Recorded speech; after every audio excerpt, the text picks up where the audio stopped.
is a charter. I don't speak English very good. That's why I'm here speaking. Trying to perfect and try to practice my English. They are, still they want to erase us from this land and this world. Right. And we don't want to let them, period. That's their charter, and that's their goal. There's not room for them to think about peace. That's not, they've been very clear about that.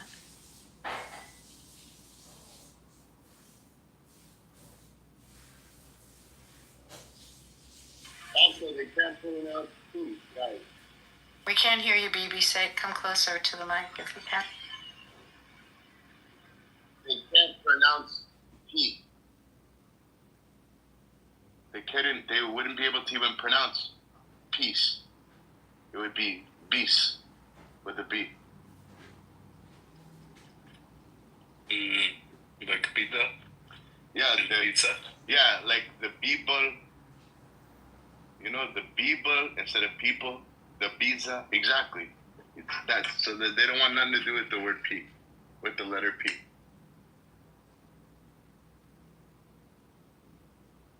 It's so interesting that below they're putting their comments, and it's all filled with hate. And we haven't been talking about hate. Yes, and they're jumping from one subject to another. They cannot stick with one fact. Yeah, and it's trope. It's just... Wait, why are they in the audience and not, were they moved or did they move down? Well, I just see them talking in the message. Well, Zach, they moved Bev down, so I mean... Oh, why was Bev silenced?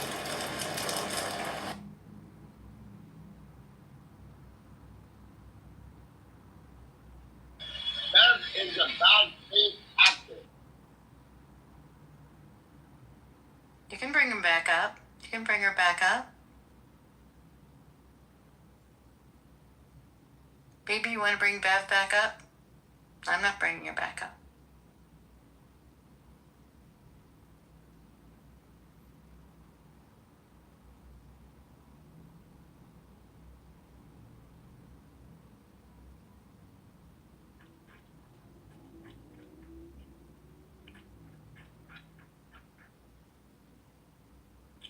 I send her an invitation, and if she's coming up, if you are asking a question, let the guy that's answering you to answer, and then continue to talk. Don't interfere in the middle.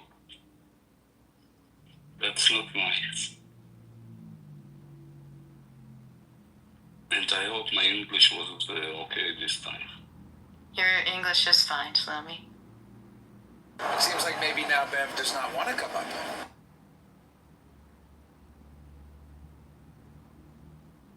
I had a question for Bev. Well, let's try to get her up and invite her. We have been. No, she told me to shut the fuck up.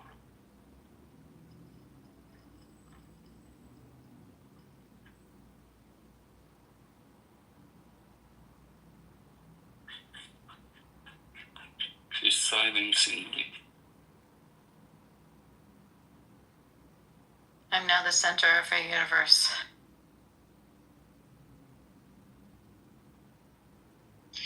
I mean, if you're going to add Bev, maybe you can add her, compliment her. I mean, he's wearing to her Sire Carter as well. It will be an interesting conversation to have. Hasn't someone on stage invited her? BB, you want to invite her?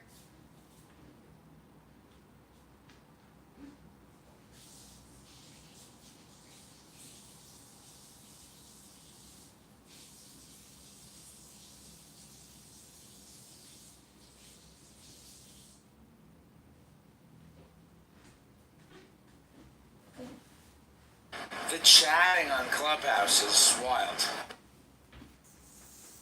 I just invited her.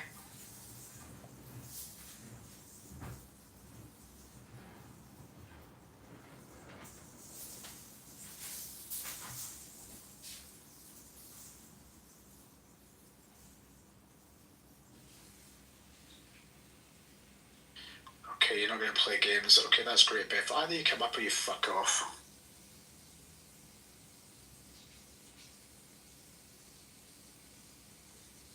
I think maybe she cannot answer the questions. That's why she doesn't want to come up and talk. She's basically illiterate. Yeah. Yeah, look, she's primal. She's playing a primal game, thinking it's legitimate because that's how her life works. I'd like to ask Bev a question.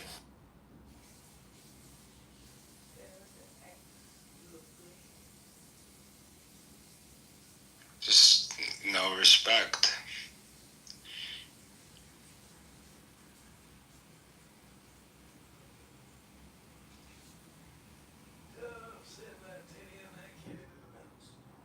I mean, they're just trolling and laughing. 1 minute they feel sorry for what they call genocide, and 1 minute they're laughing. I mean, that only a psychopath can do that. I don't know. I think subconsciously they want to be scolded. They want permission to be good, but I think the forces in their life are much stronger than any good they can learn here. Actually, Grace said I'm inviting her up. Didn't you say that, Grace, or did you say? I said I'll invite you up. Come on back. I think. I invited her you- also. She's received an But invitation. she didn't.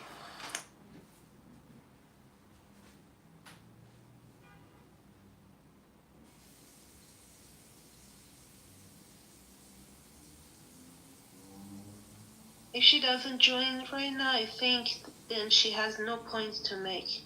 And I think that will be an answer for herself. We don't care. Let's move on. She's not the subject. Yeah, that's what I thought. That's why, yeah, we've saved ourselves.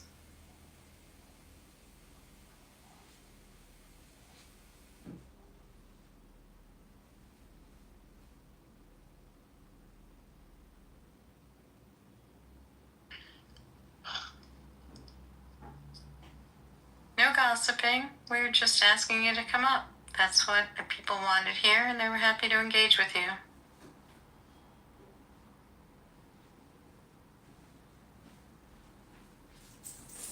Somebody just said that I have an American accent, and that was interesting. Like, say the reverse psychology is weak in your American accent. I don't even, I can't even understand that sentence. But I think they wanted to say that is as weak as your American accent. Well, bro, I'm not an American, so English is not my native language. So I'm sorry for weak ass American accent. Bev, I hope you get the love that you seek.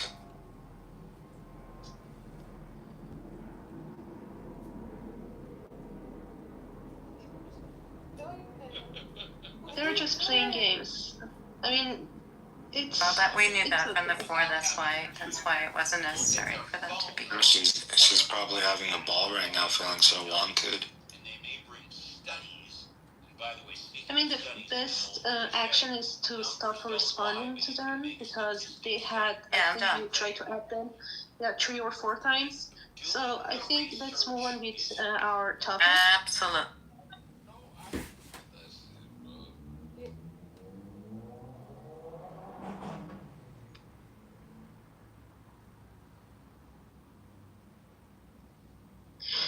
I mean, it's interesting. The topic is about radical Islam, and when people come here, I think the first thing they see is like Israel's flag behind Bibi, and they assume this is a matter of Palestine and Israel. They don't even read the topic of the room, like Islam. No, it's not about Palestine or Israel. It's about Islam.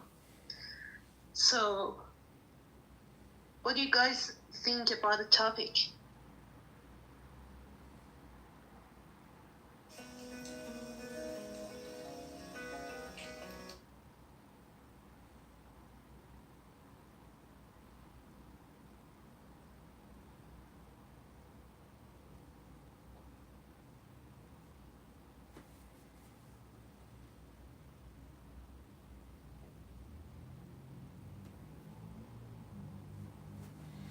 Can you please stop recording my room? I'd appreciate it very much. Please stop recording my room. I would appreciate it so very much. Why do you keep recording my room?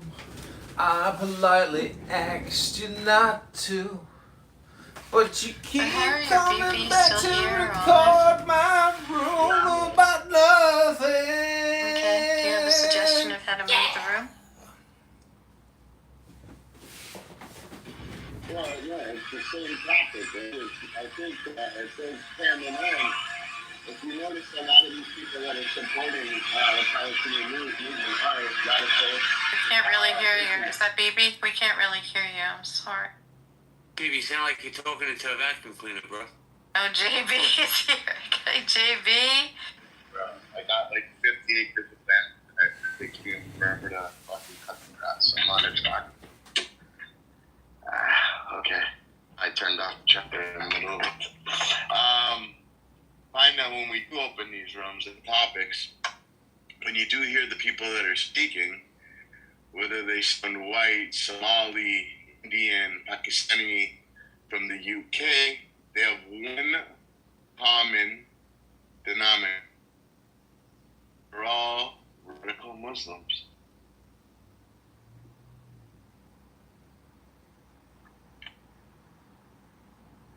And Sire, he needed 5 minutes to come up, so it's been, I think, 9.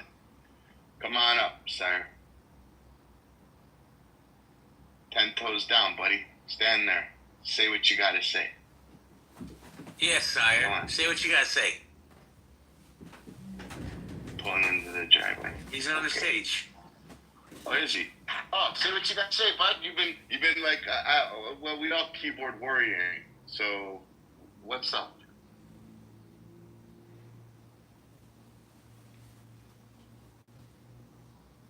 Can I go your turn? Okay, everybody, this is candidate Congressman We're John gonna Kitover. play This is by the play BB and Harry and the Chosen now. Ones with BB, Aleph, Grace, Harry, They are like a cowardly Mary, pack of Jihadis, idiots. Simon, Yeah. Yakov, Such a Shlomi, stupid Maximilian, bitch, my friend on RS.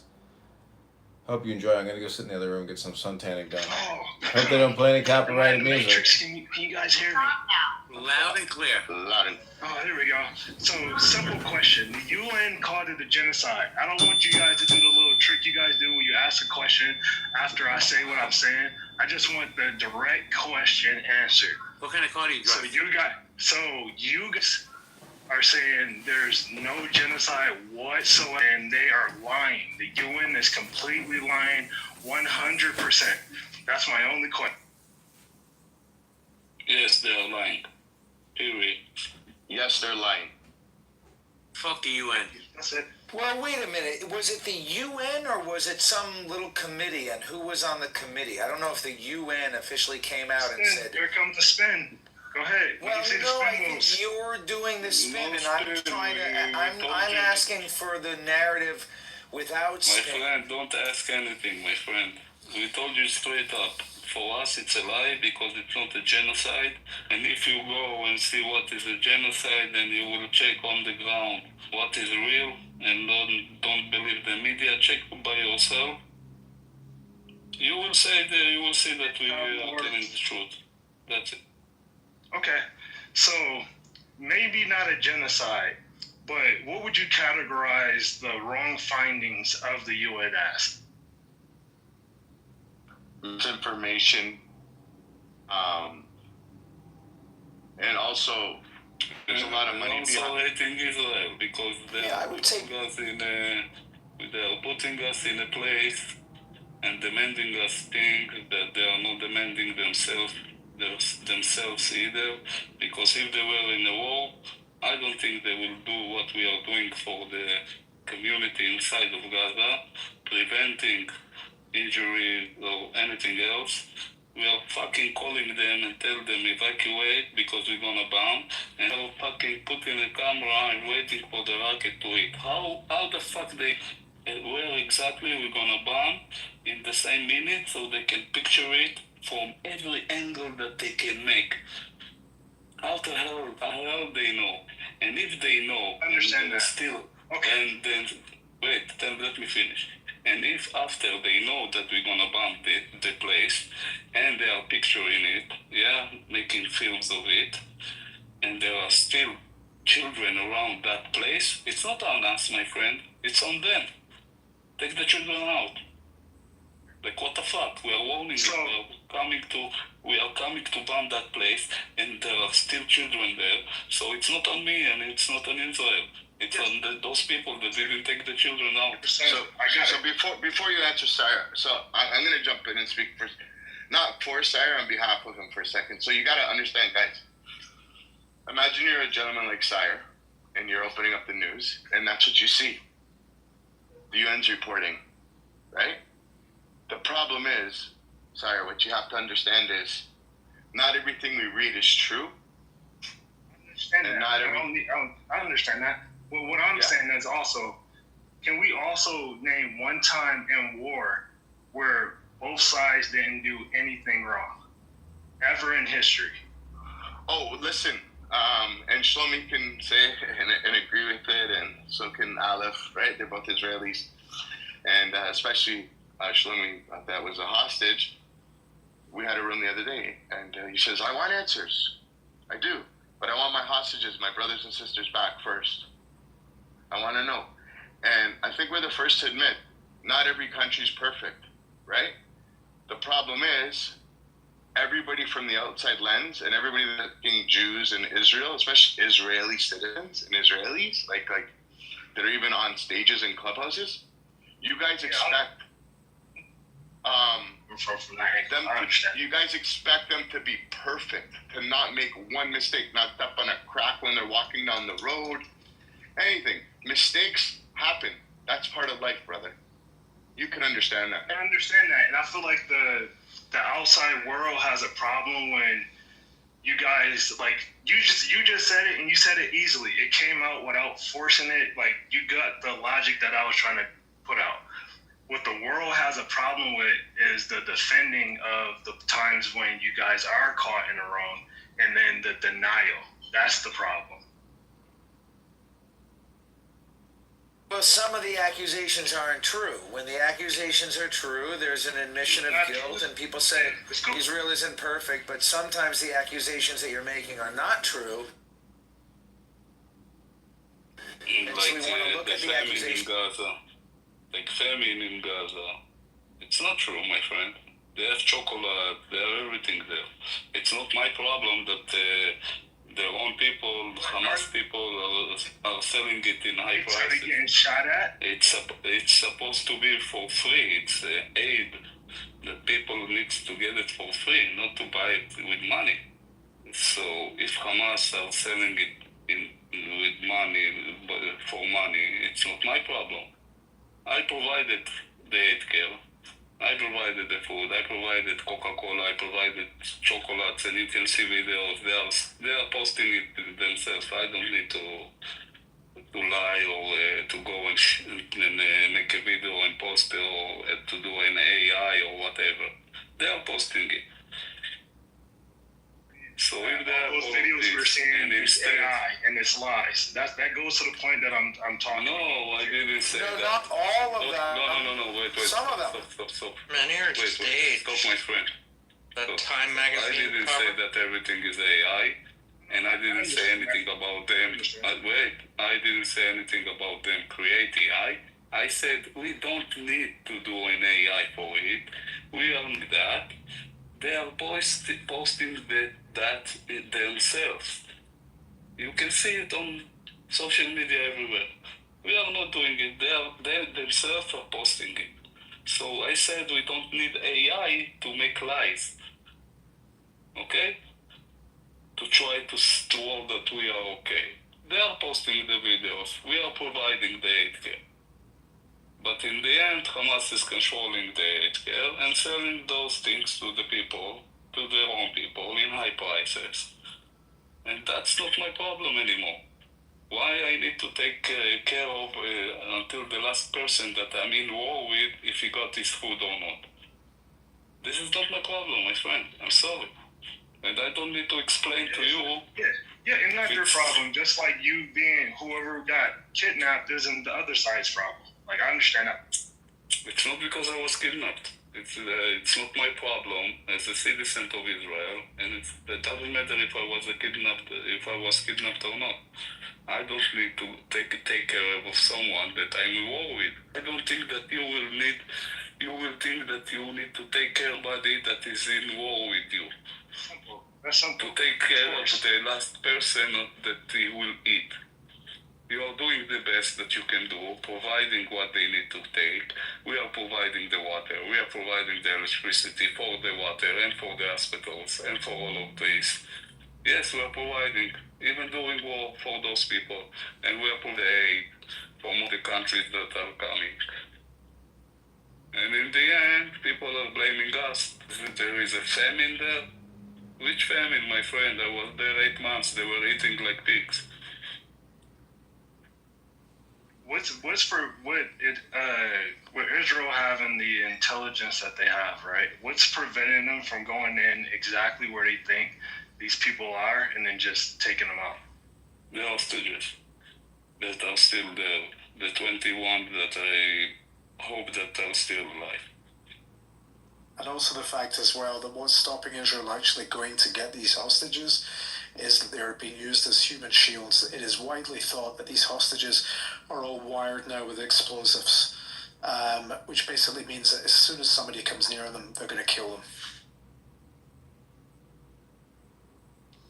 Well, if people are going to die anyway, why not just get it over with? That's what we are going in. We are trying to do the best to make a military pressure so they will give up their weapons. And if not, we are all in, my friend. The government decided, the cabinet of Israel decided that they are going all in. If we're going to lose, we're going to lose. Anyway, we are losing people from the military that are engaging in a battle every day there. So let's make these losses as something that we will win this war, and this losses will mean something. Because if we're gonna stop now, for us it's losing the war, and it's not gonna happen this time. They are not gonna stop. So you guys were just hypothetical. No one can know. Say in you guys' perfect world, the war is won. What happens to all the people? What do you think should happen to all the kids, the women, the men? I hope that they will stop. I hope that they will stop thinking that they. I'm saying afterwards. Yeah. I hope that they will change their set of mind. That Israel is not a country and they don't acknowledge us, and they will acknowledge us. And I promise you, my friend, we are the ones that are gonna build Gaza again for those people also. The UN will make us do the best thing that they know to do to make us do things, and they will inform us that we are gonna build them those houses that we ruined, and we're gonna build their future. But they need to change their set of mind, my friend. I don't care to live with the part that I just struggle with is like black people, we went through whatever the fuck we went. The world blames us. Why? What do you think the reason is behind the world always blaming you guys for sneaky stuff? What do you think that comes from? You wanna know personally what I think? Yeah, I think it's come from jealousy.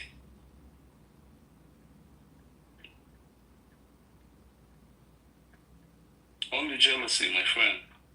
I think people are almost fucking 5,000 years that we are in this world as Jew, as Bnei Israel, as Israeli people. And this is why we call Israel. Israel was Jacob, Bnei Israel. We are the final, the last, how do you call it, Shevet? How do you say Shevet? The last tribe. in which The last tribe. we are the last tribe that remained in And I understand that. after. But, Yeah, so. But from my perspective, from my perspective, like, I understand why people hate blacks because we're in slavery, blah, blah, blah, 3/5, all that other dumb shit that people thought, right? But, like, you guys were free for the most part. So I'm trying to understand, how did you guys work yourself? No, not free. No, freer than black people. I'll put it like that. My free and your free is two different types of free. I don't think I agree with you. Okay. Yeah, I don't think there's a comparison. I don't think it's you cannot compare.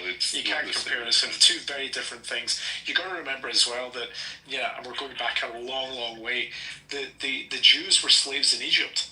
And again, I'm not trying to make a comparison, Sire, because the black people have gone through terrible times. But even when we talk about that, they said they went into captivity through ships and all that other stuff, but we know who the scriptures line up with. Yeah, but just there was something you said before. Actually, I'm trying to remember what it said. You said, or you were asking something. I think Shlomi summed it up though by saying that. Oh, actually, here it is. Something I do remember. Something that people don't remember or don't pay attention to, and actually don't give it enough attention, is the fact that Egypt has a common border with the Gaza Strip. The Egyptian border has been fortified since October 7, much more than the Israeli border with the Gaza Strip. The Egyptians are their brothers and their sisters. They share the same codes, the same values, the same religion. So many of the Gazans are Egyptians. Why has Egypt not opened their border? Why on October 8, before Israel started their operations in the Gaza Strip, why didn't Egypt say, we're going to open the border, we want all the women and children to come through the border, we're going to set up a humanitarian zone for them in the Sinai, close to Gaza, you'll be able to go home soon enough, we'll provide for you, and Israel has to take care of this. But they have done nothing. You know why they've done nothing? And you know why Jordan refuses to take, even though they don't share a common border with the Gaza Strip? It is because the idea of holding on to this conflict in perpetuality is in their best interest. They want this to happen. They want this to continue. They want this problem to be a thorn in Israel's side. They have since the start of the real problems with the Palestinians since 1967. They have started this. You've got to remember as well, Sire, that before 1967, there was no claim for a Palestinian state. They had no aspirations for a state. And when we talk about the West Bank, you call it the West Bank, we call it Judea and Samaria. It was called the West Bank because it was the west bank of the River Jordan. When Jordan occupied it from 1948 to 1967, they referred to it as the West Bank. And also, in addition to that, any Arabs that tell you they were thrown out of Shechem, the Arabs call it Nablus, we call it Shechem, and other cities in the West Bank, that's also not true. It just didn't happen. The people that did throw them out, or the people that just came up with this idea that they had to leave, is because they maybe wanted to leave. The Jordanians were occupying that territory, not the IDF, not Israel, not anybody but Jordan. They occupied those territories, and these are just facts. Okay, I understand you saying like them not claiming a state or whatever, and that's fine. Were the people there before all of that, though? There were people there, and there were Jews also in the region, and there were Jews always in the land of Israel. Yeah, they were a minority, you can count them up to 100 maybe in certain times in history, but there were always Jews in Jerusalem. But in the end, Jewish people being in Israel after like the 1940s, like in the 1940s era, was that where like the most of them came over? No, like the first time that the Jews came, to make this country what it is today, it was in 1880 something. And then slowly more Jews started to come and build the country, and then a lot of Arabs from a lot of nations around saw what's happening and moved into the country, and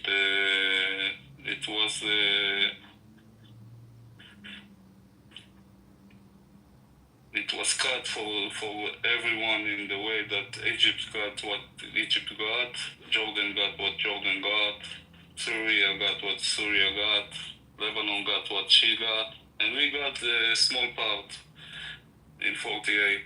For the Jewish people, a small land, a small piece of it.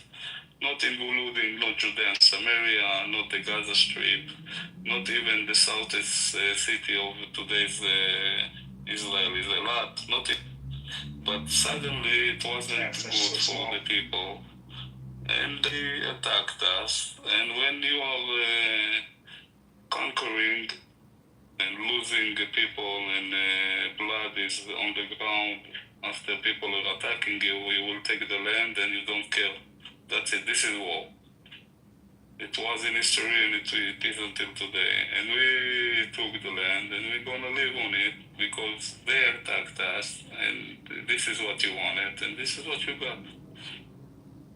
The land that's in conflict today is the part that you guys took after having only a small piece that you ended up conquering and getting at war.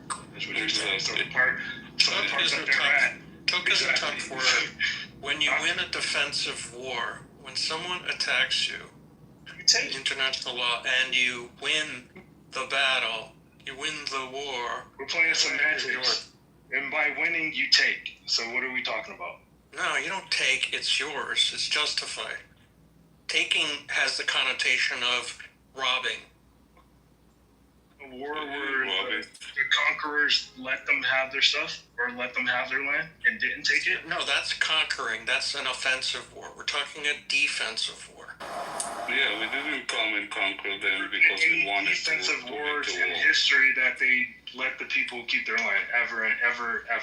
Well, take a look at Bolivia. Take a look at look at the map of Bolivia. Bolivia is landlocked. Bolivia used to have a port on the Pacific Ocean. They attacked Chile. Chile fought a defensive war. They conquered the land. Bolivia is now landlocked. Also, Germany lost its eastern provinces after World War II. They lost a lot of land that became parts of Poland and parts of Russia. So yeah, there's many. Japan lost the Kuril Islands to Russia. There are many examples of this. Do you blame them for fighting for something that they think that they lost? Or is it just fuck them, fuck each side, we're both doing what the fuck we gotta do to get to where we need to be? No, we don't blame them in anything. Instead, the one thing that they wanna demolish us and erase us from this land. My friend, we don't care for them to live there, but we want to live in peace and not every other day to get missiles, and not every other day maybe they will do a 7th of October and kidnap people. Civilians, not army. If you tell me that they took army people as a war, how do we call it? Prisoner of war. Prisoner of war, I will tell you, okay, my friend. That seems reasonable because it's war, but coming into private houses of citizens in my country, murdering people, taking some of them hostages, burning them alive in their homes, and then when we are coming to try to take our people back and protect our country and erase this threat and this danger, security danger from us once and for all, they start to cry because they wanted it, they got it. For 20 years, my friend, we are getting rockets from the Gaza Strip, and because we don't have any interest in that land, we didn't go in and try to conquer it and take the weapons that they have. We invented the Iron Dome that is canceling the threat because it's bombing the missiles that they are shooting already in the air. It's a 95% of success. Sometimes it falls. And for 20 years, we were in quiet, defending ourselves, eating those rockets, thousands of rockets, because we don't have any interest in that land that they live in. It's called Gaza Strip. We don't want it. And because we don't want it, we don't want to put soldiers inside that will die for it's not a cause, because we don't want it. But Hey, Swami. eventually 7th of October happened. Do with the Africa. I think that's a good reason to come in and try to take 250 hostages back home. Hey, Shlomi, you know you have the same exact name as one of the hostages. Again? You have the same exact name as one of the hostages. I am the hostage. I am the guy. You're Are you speaking. you're him? Yes, he is him. Yes. Oh my god. Okay, I'm honored. I'm gonna follow you. I'm so honored. I'm him. Shlomi, I'm always, just 1 second, it'll take me. Shlomi, I'm always just so appreciative of your voice in here and your sensitivity and understanding. And we just, each time I hear you speak, it is a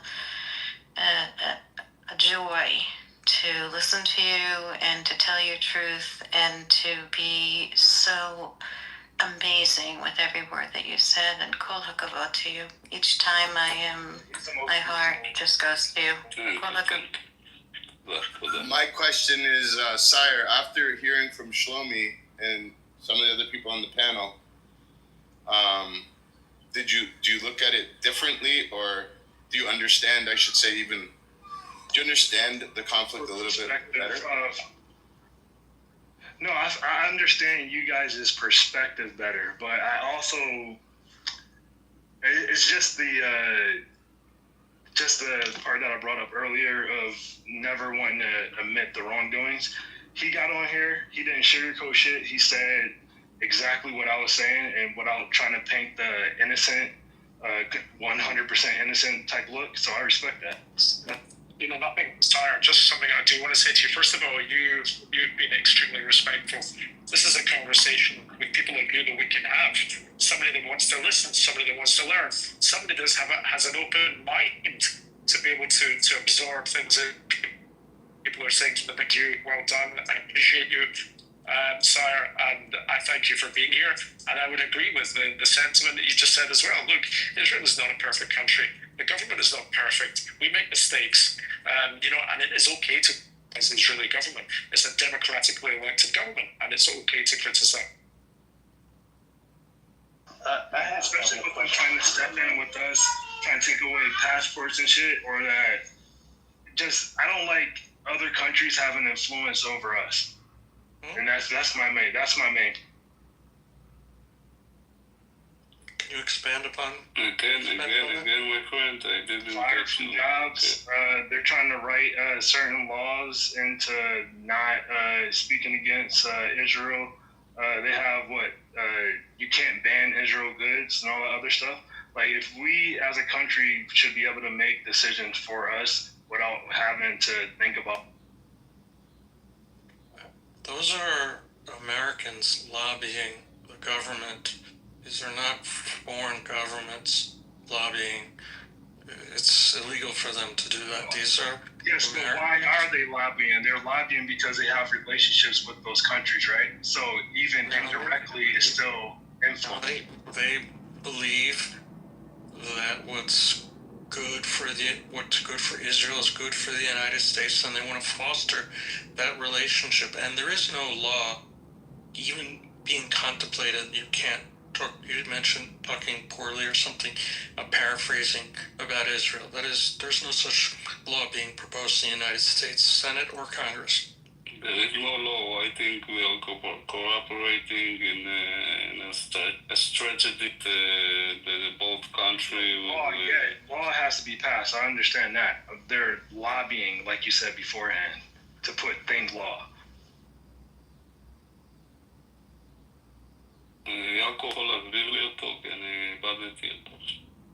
Sorry, my friend, I don't understand you, like, what you're trying to say. We work very hard in making sure that we have relationships with, democratic states and freedom of countries. So we're working not just with Israel, but we work with many countries throughout the world to make sure that democracy stands clear in the world. Shlomo, we were talking about lobbying by AIPAC.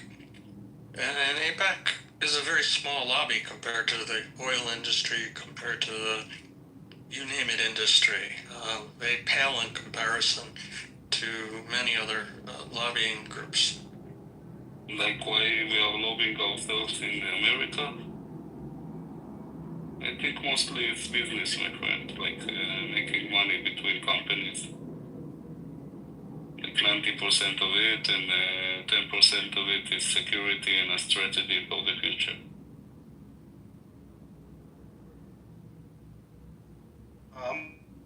Be right back. Give me 1 second.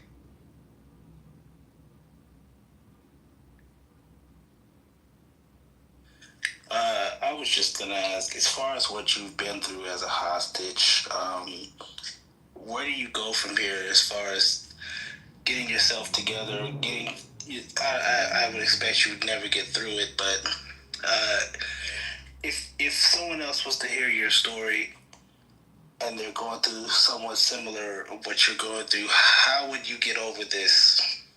As far as where you go from here, now that you are indeed free. Like how I heal myself, you mean? Yes, mentally, I know it's not going to be an easy journey. I can only imagine what Listen, PTSD, it's a disease that there is no cure for it. Right. Like it's something for life. I have a tattoo also, it's an old tattoo, it's not because of captivity, it's something that happened when I was serving in the IDF in the second Intifada, like in 2002. It's so old. So PTSD, it's for life, and I live with it. That's what is my tattoo meaning. And it take all the, how do you say it?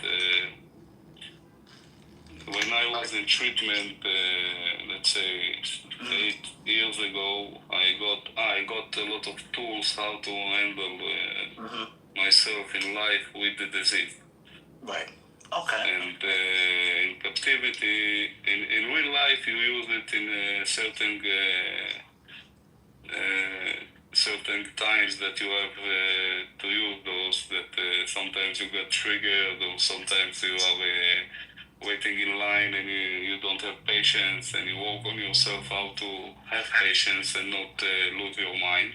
Right. And those small things. And in captivity, you use it every minute, every second, because it's 24/7 of triggering things and a lot of things that you can understand that can put you in a place that you will maybe punch the guy because he punched you, because he wants to punch you now, because you're with the hostage, you're in his house, you are in chains, and he wants to give you a punch.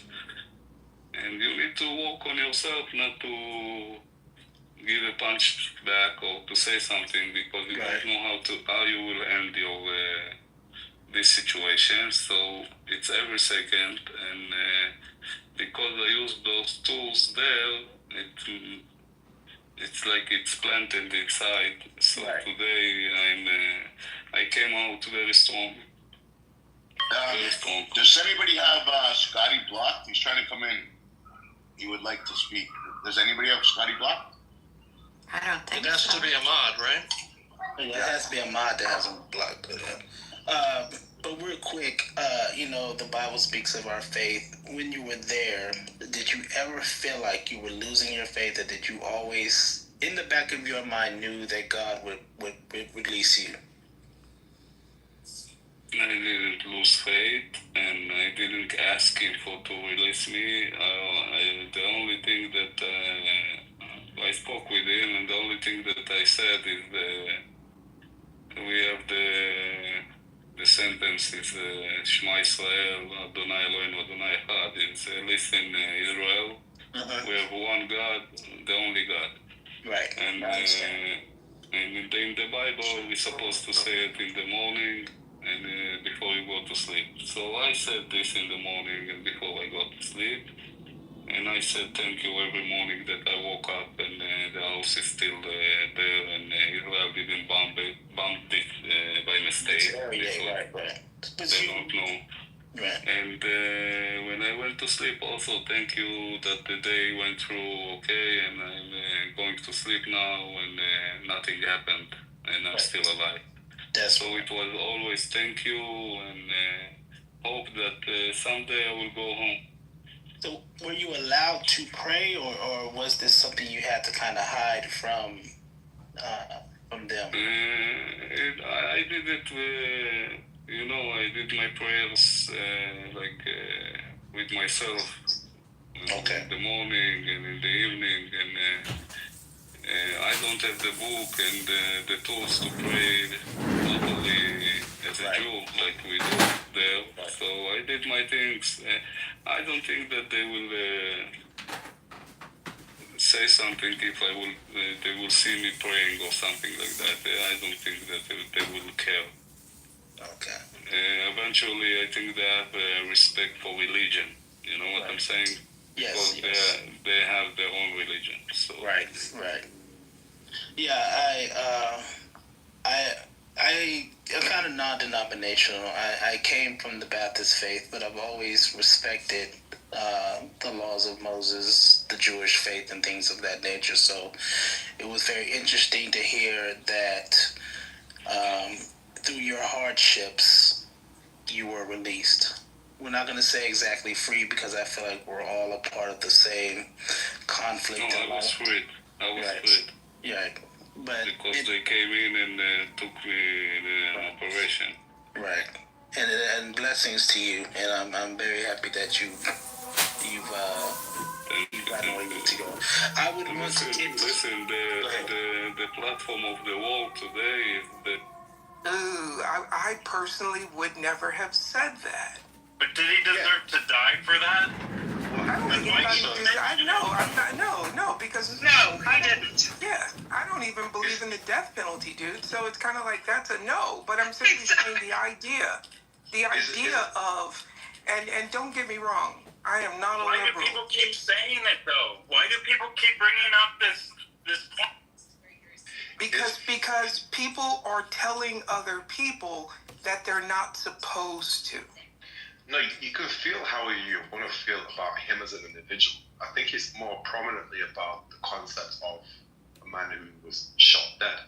If you can't express at least some decorum and sympathy towards the fact that a human being was shot for what he said,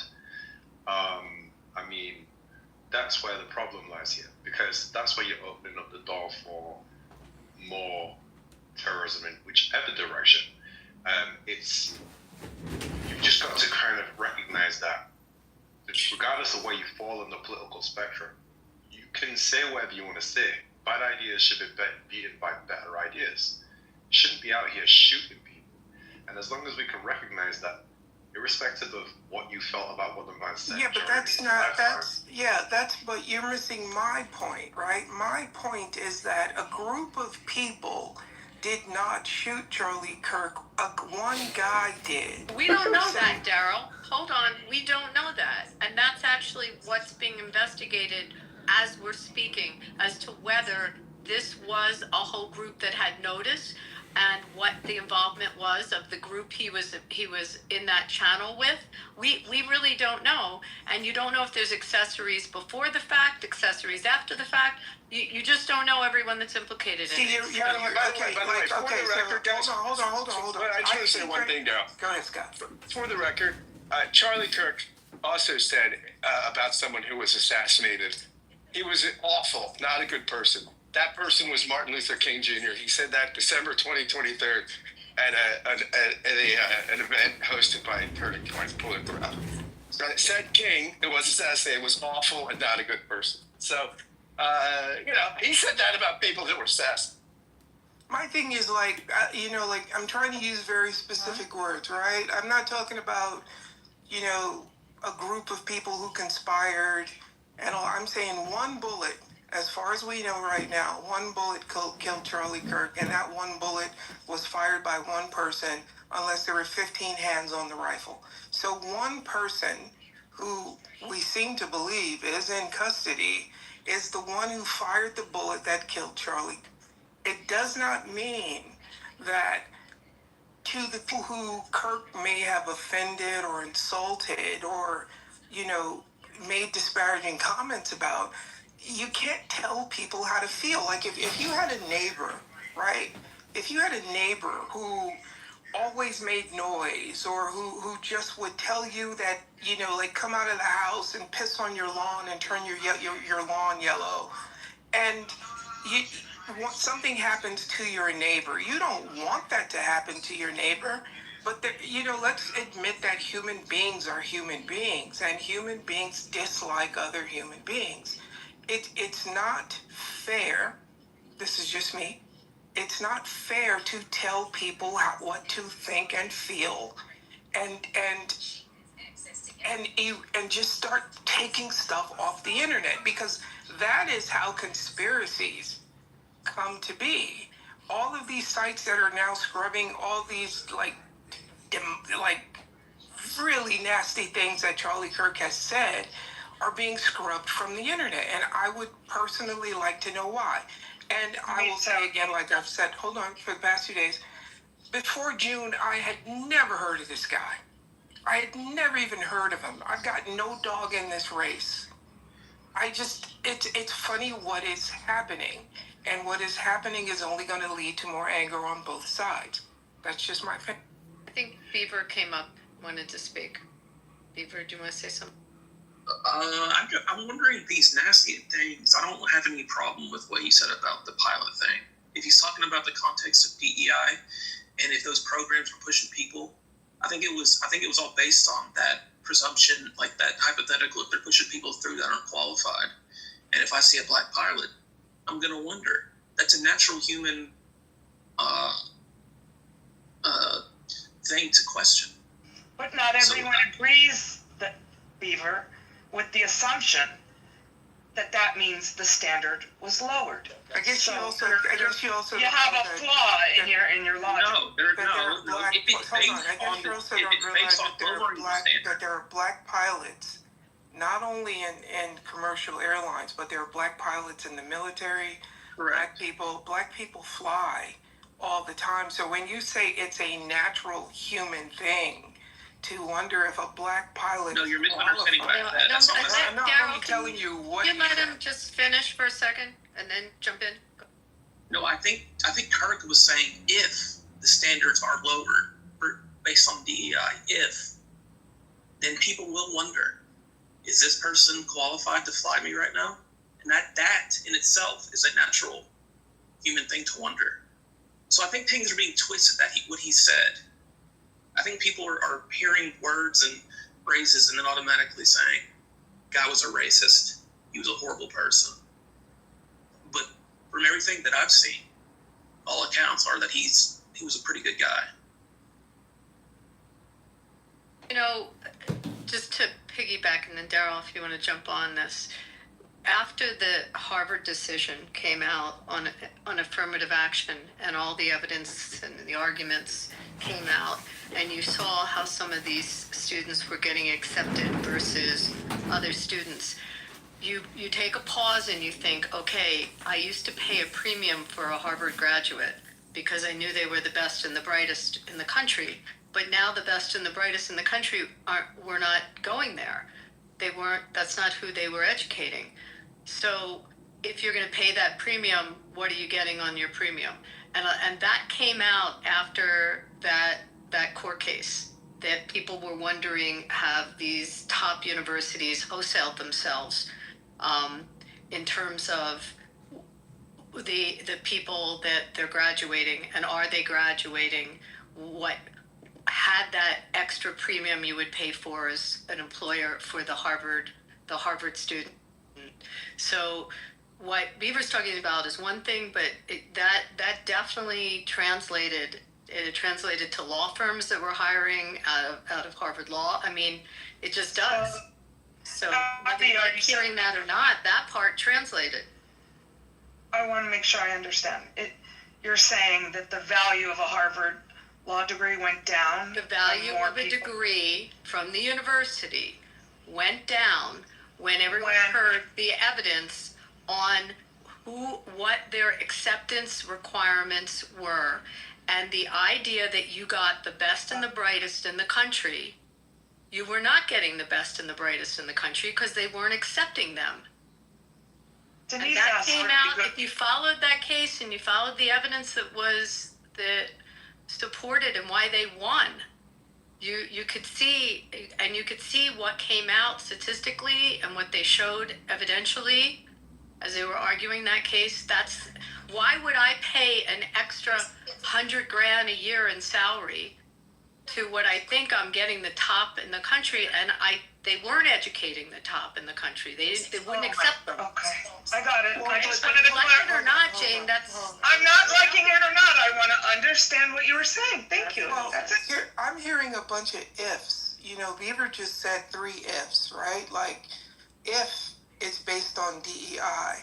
Beaver, do you have any actual information on the pilot training programs for any major airline?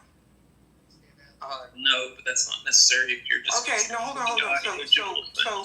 So what you did was you went from a three if statement to a then statement, right? So it's like, and yet it's not based on anything, but you said people sewing words together, right? These are not people sewing words together. These are things that he said. If you're going to say that something is a if or maybe or possibility, and it's not based on any information that you actually have, maybe you should go research it and see if these major airlines went out and changed their pilot training programs for DEI, because then if not, you're not standing on solid ground with your assumption. That's all I'm saying. No, listen to what I said. If DEI across the board in America, where people are lowering standards, whether it's pilots or not, whether it's the Harvard case that was brought before the Supreme Court, where the Asians were having higher scores and metrics and getting denied. So in the broader conversation in America, if these things are happening, okay, if it happens, if people throw out pilot a lot, okay, if people are being pushed through, I'm not saying they are or not. I'm saying that's what he was saying. If these things, then a pilot, I'm going to wonder. If they're not there on merit, then am I in danger? I mean, it's just that basic concept. How about the Asian thing? I mean, if we just, colleges aren't strict meritocracies, right? People without the highest GPAs get in all the time because they're in marching band, because they can play football.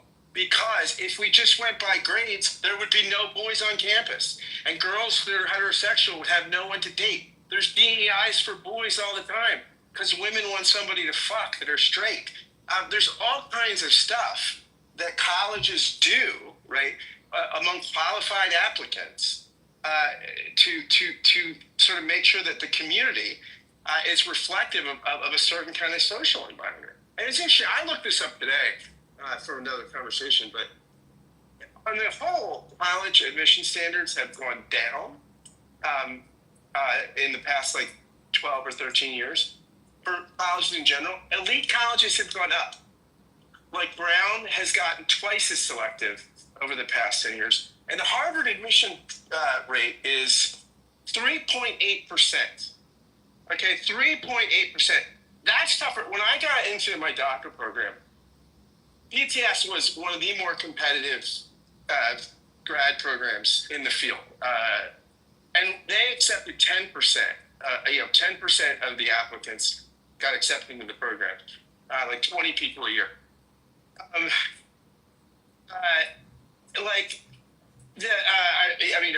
it worked out, but it was a very selective program. 10% was seen. So Harvard takes 3.8% of the applicants.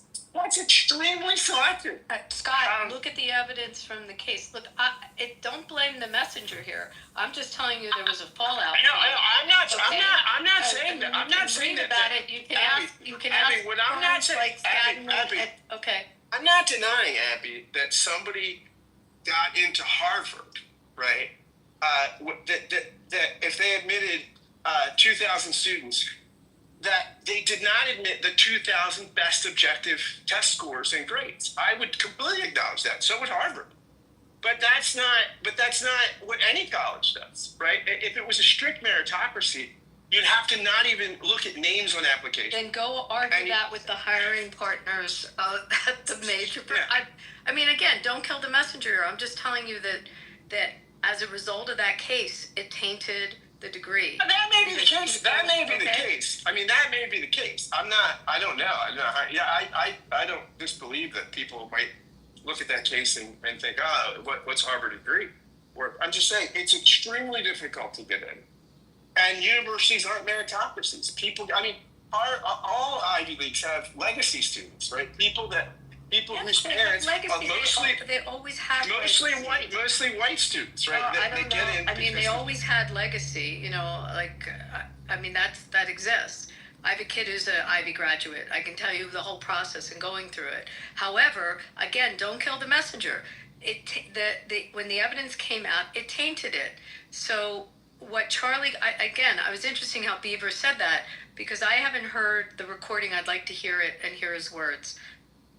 When did he say it? Where do I find it? About Joe Biden. About Joe Biden should be that one, and also the one. Yeah, Abby, just Google Charlie Kirk, Joe Biden, death penalty. It'll come right up. It comes on video with captions. Okay. I mean, it's not hard to find. Yeah.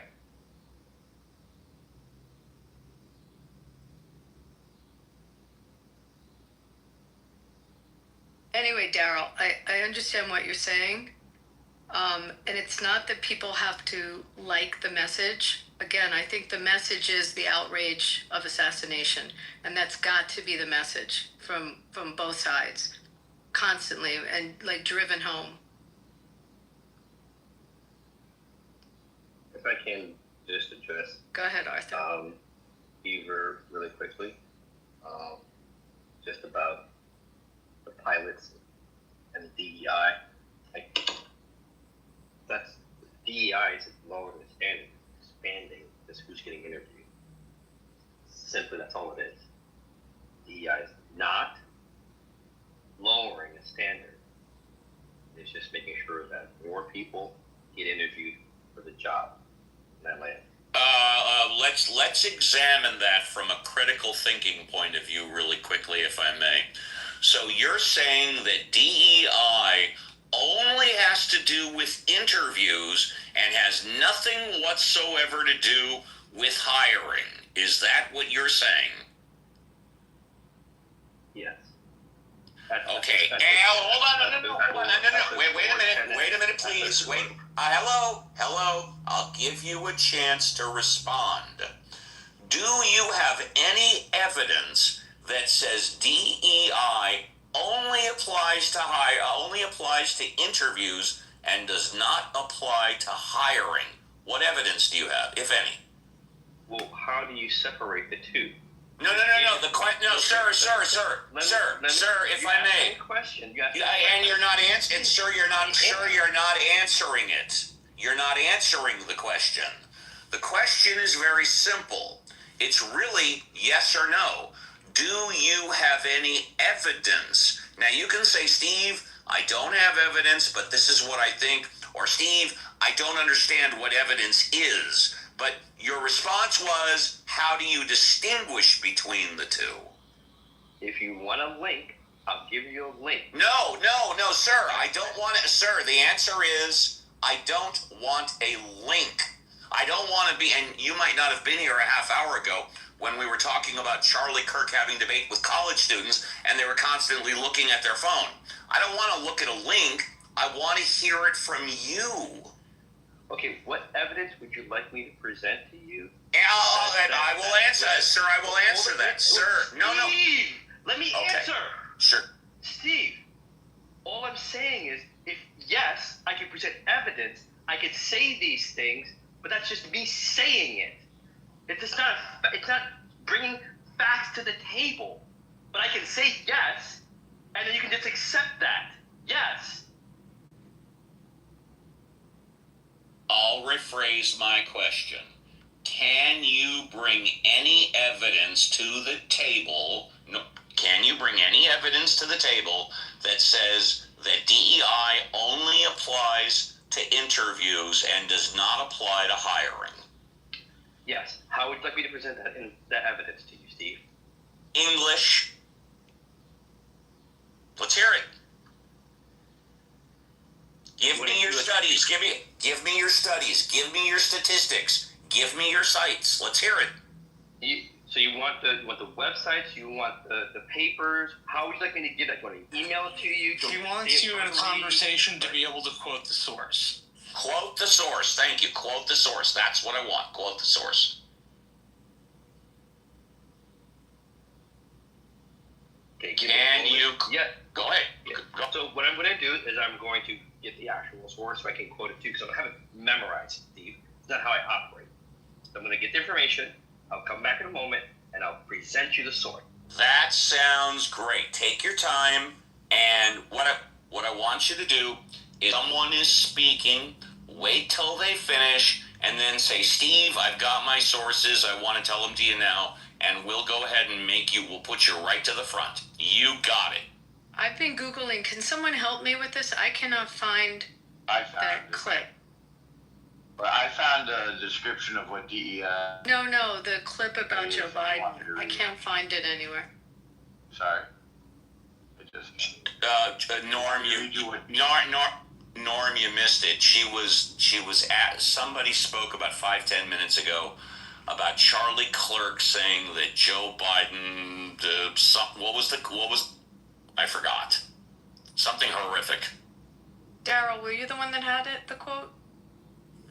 Yeah, I'm doing something right now. I'll come back in a second. Okay, and then if you could give it to me, I can find it. I read you what ChatGPT tells us the DEI's hiring requirements are? No, well, you can, Norm, if you want, but what I was asking, Arthur came up and made a point that DEI only applies to interviews. It has nothing whatsoever to do with hiring. So if what you found on ChatGPT addresses that, where it specifically says that DEI does not apply to hiring and only applies to interviews, go. It says the opposite. Thank you, Norm. That's what I thought. So here are the key principles of DEI hiring. Diversity, actively seek out and hire individuals from various backgrounds, including different genders, ages, races, socioeconomic statuses, sexual orientations, and abilities. Equity, ensure that the hiring process provides fair access to opportunities for all candidates, regardless of their background. Inclusion, cultivate a welcoming and supportive company culture where all employees feel valued and respected, creating an environment where their unique perspectives are encouraged. Then there's a whole list of practical DEI hiring strategies. Thank you, Norm. And by the way, I gave Arthur complete license whenever anybody is finished speaking. If he could find the exact opposite, break in and give me his sites. Thank you. Welcome.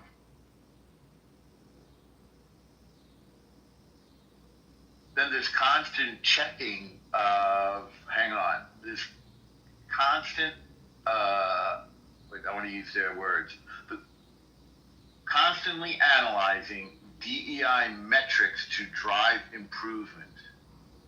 Thank you. And by the way, all of the critical thinkers out there will notice I never said word one about whether or not I'm in favor or against DEI. The only thing I've said was it absolutely applies to hiring and does not only apply to interviewing. That's all I said. And I'm asking to see that video because I can't find it, and it's confusing. If you said it was scrubbed, then you said it's just easy Google, I can't find it. So it's one or the other.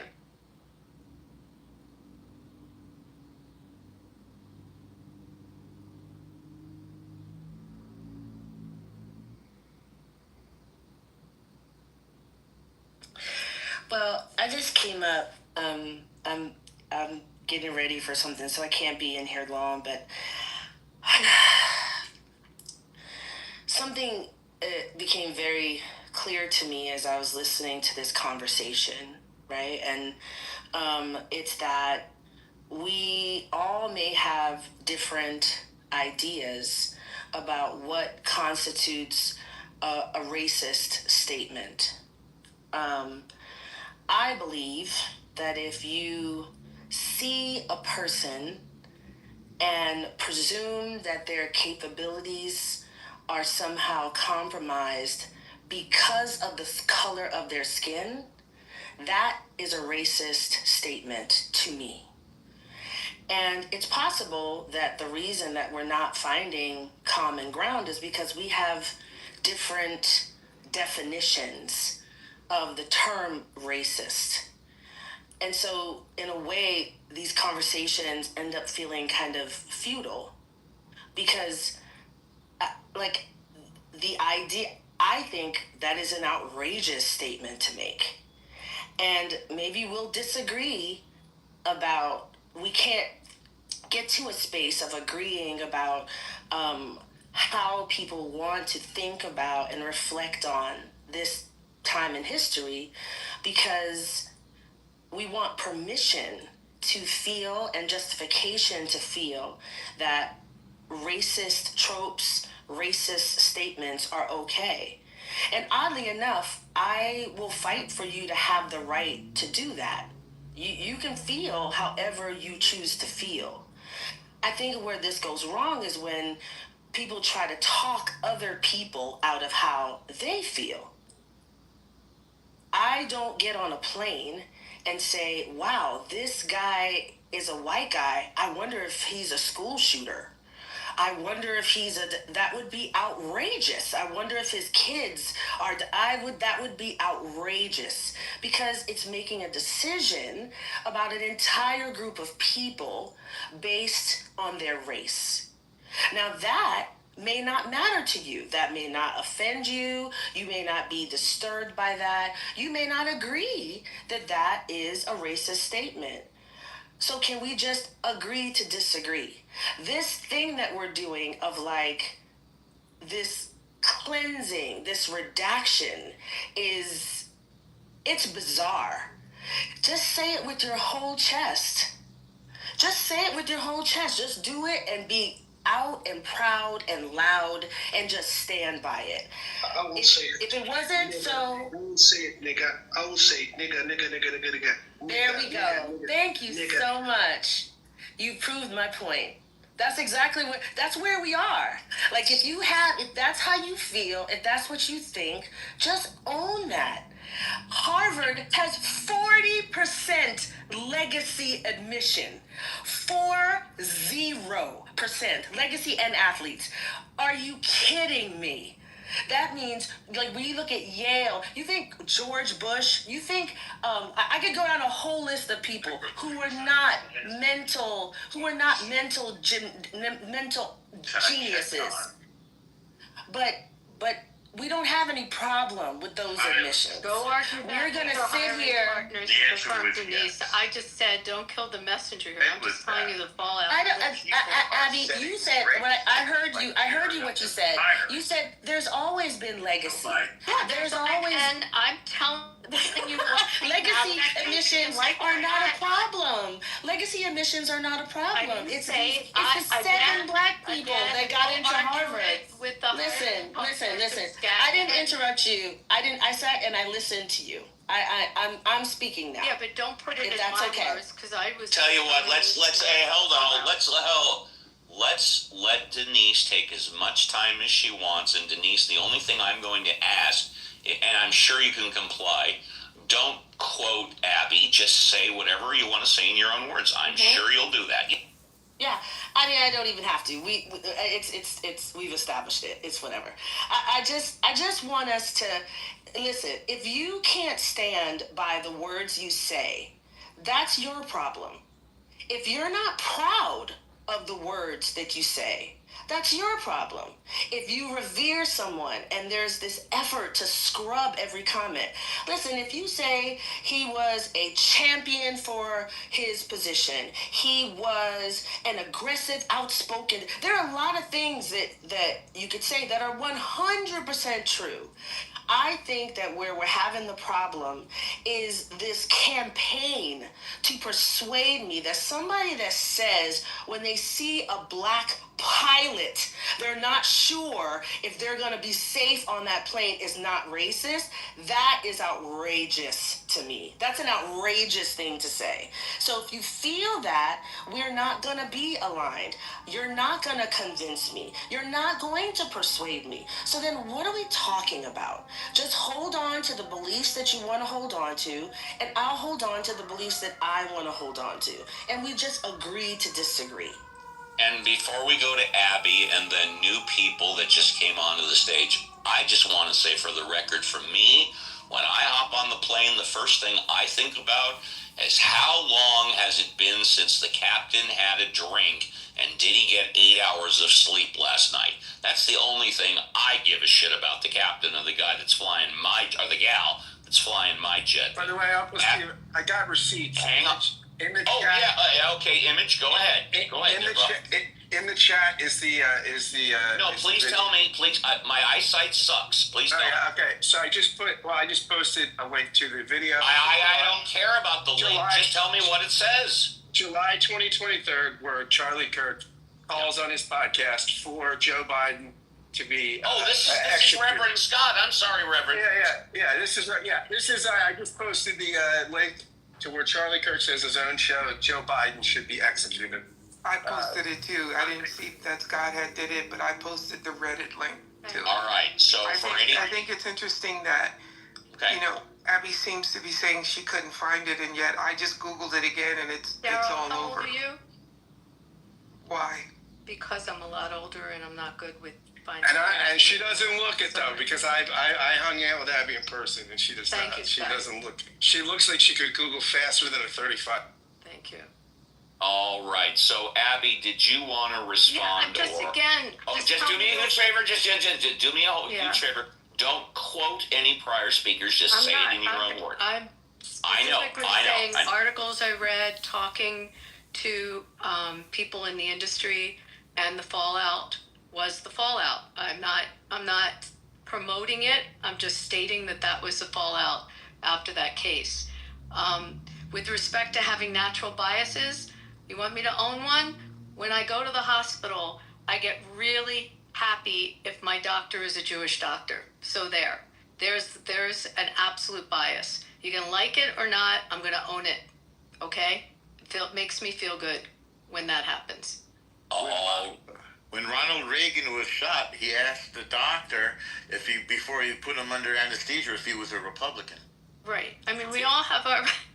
So I never asked what the political party is of my doctor, but I definitely have a comfort if that's the case. So you know what I ask when I see a surgical doctor? How many times before have you performed this procedure?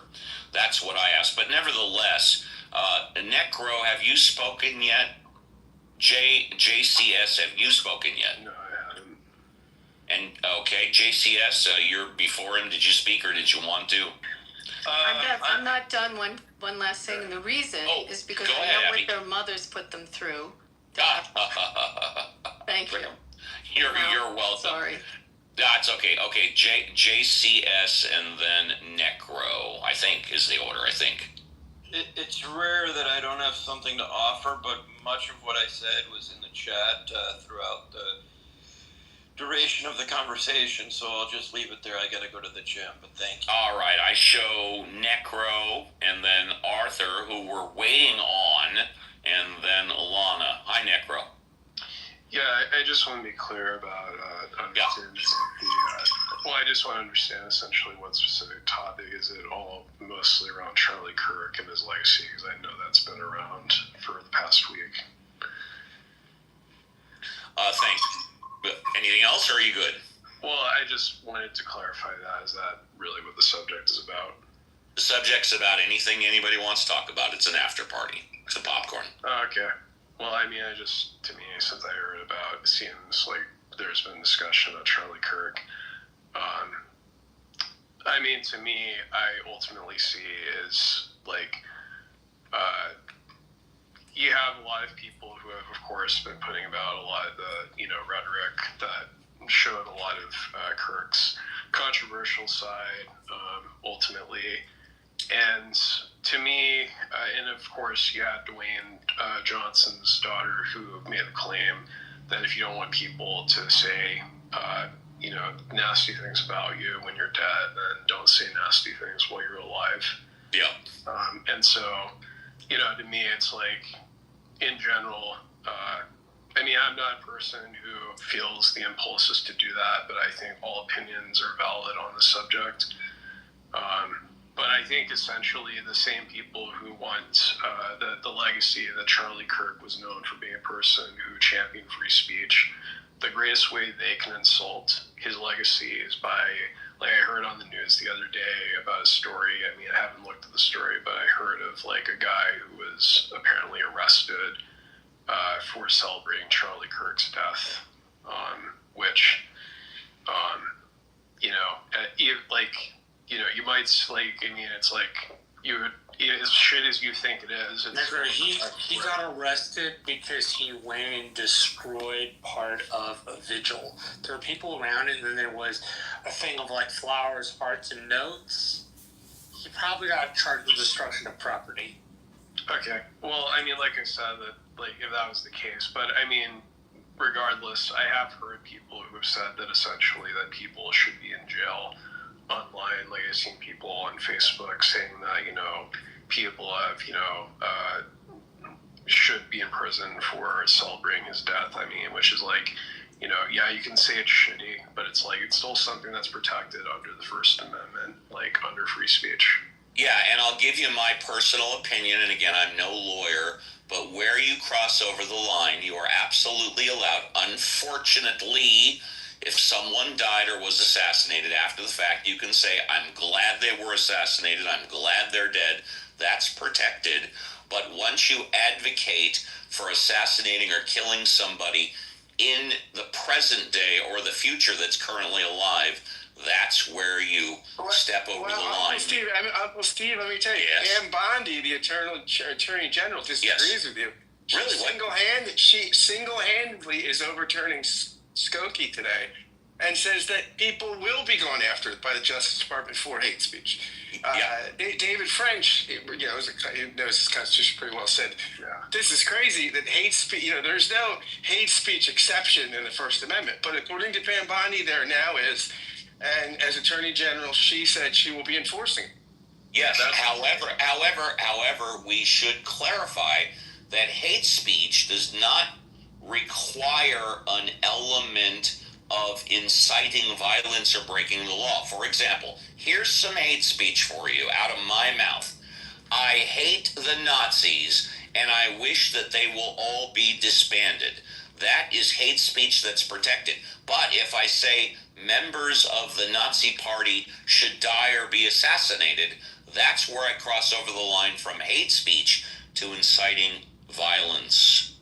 And let's see, who hasn't spoken? Right. We have Lana. Hi, Lana. Oh, hi. How are you guys? How are you, Lana? I'm good. I'm from London. Great. I'm from Los Angeles.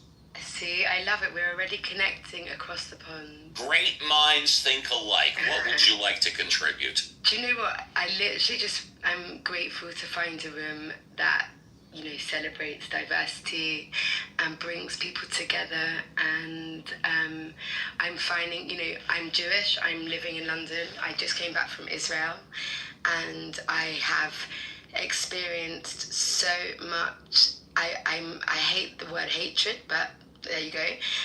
I've had so much challenges in this country from before I left and since October the 7th, and coming back from Israel, and I'm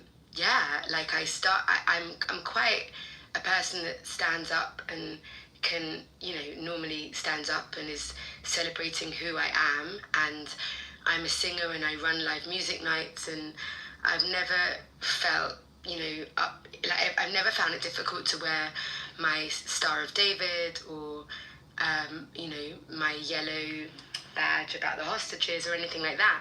But actually, in the most recent times, I have found myself hesitate to say that I was in Israel, or, and it's sad, and it's just felt like I'm just happy to be in a place that we can all be who we are and celebrate who we are and feel okay with it, because in the other rooms on Facebook, not Facebook, Clubhouse, yeah, I have felt like I have stood up and said who I am and who I think, but I've had so much hate thrown at me. So yeah, just nice to be here, but I didn't really catch exactly what the conversation was yet, so I'm just going to sit back and listen for a bit. That's okay. And before we move on, thank you very much. And yes, when I hold, I encourage opinions from all sides of the coin, as long as you're respectful. And if you say something, and I'm not saying anybody has, but if you say something that is either completely stupid or ridiculous, I'm going to stop and call you on it. And by the way, most people do not hate me. Most people think I'm pretty reasonable. They like being in my rooms, with the exception of the talking apes. That's a group of people that absolutely hate me. But that being said, let's go to Susanna. Hi, Susanna. Hello. Thank you so much for having me. And by the way, it's a pleasure to have you. Thank you. So I already know definitely there's a lot of things that I disagree with some people here, but I also believe in free speech and peaceful thought. So disclaimer, I'm a conservative. But some of the reason why I feel just calling out Charlie Kirk as a racist for statements such as the pilot statement, if someone says, I think black pilots are not able to fly, I would agree. That's a racist statement. That would be abhorrent. But he didn't say that. He said, if I see a black pilot, I'm going to wonder if he's qualified. And there's a little nuance there. And the nuance is that he's not saying, oh, I think he can't fly because of the color of his skin. He's saying, I'm not sure if he can fly because people are getting jobs based on the color of their skin. And that worries me. I'd rather know that they're getting jobs. If DEI was not in play, then he wouldn't make that comment.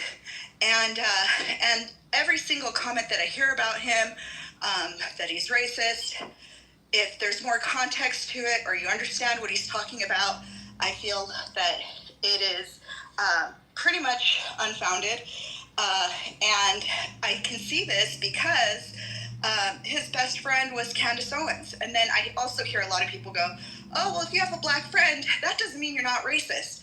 And it's just kind of like, if somebody accuses you of something as heinous as racism or being a Nazi, then there's no way out of it. Because you're like, oh, just because they do that good thing doesn't mean that they don't.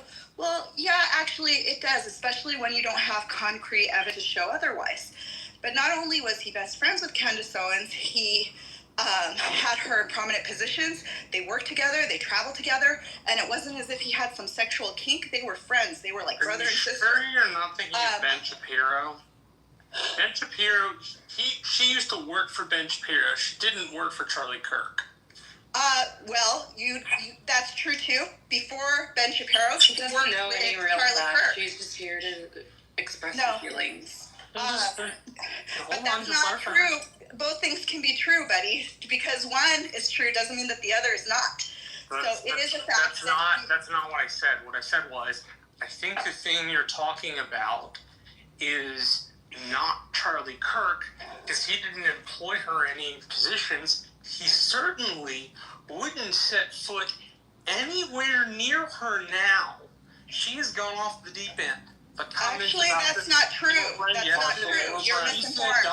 She said Dr. Mengele. Okay, so All right, hold on. Everybody stop. Susanna, why don't you do us a favor? Because I would love to learn. Why don't you take a couple of minutes if you're near a computer and get some facts about him employing her?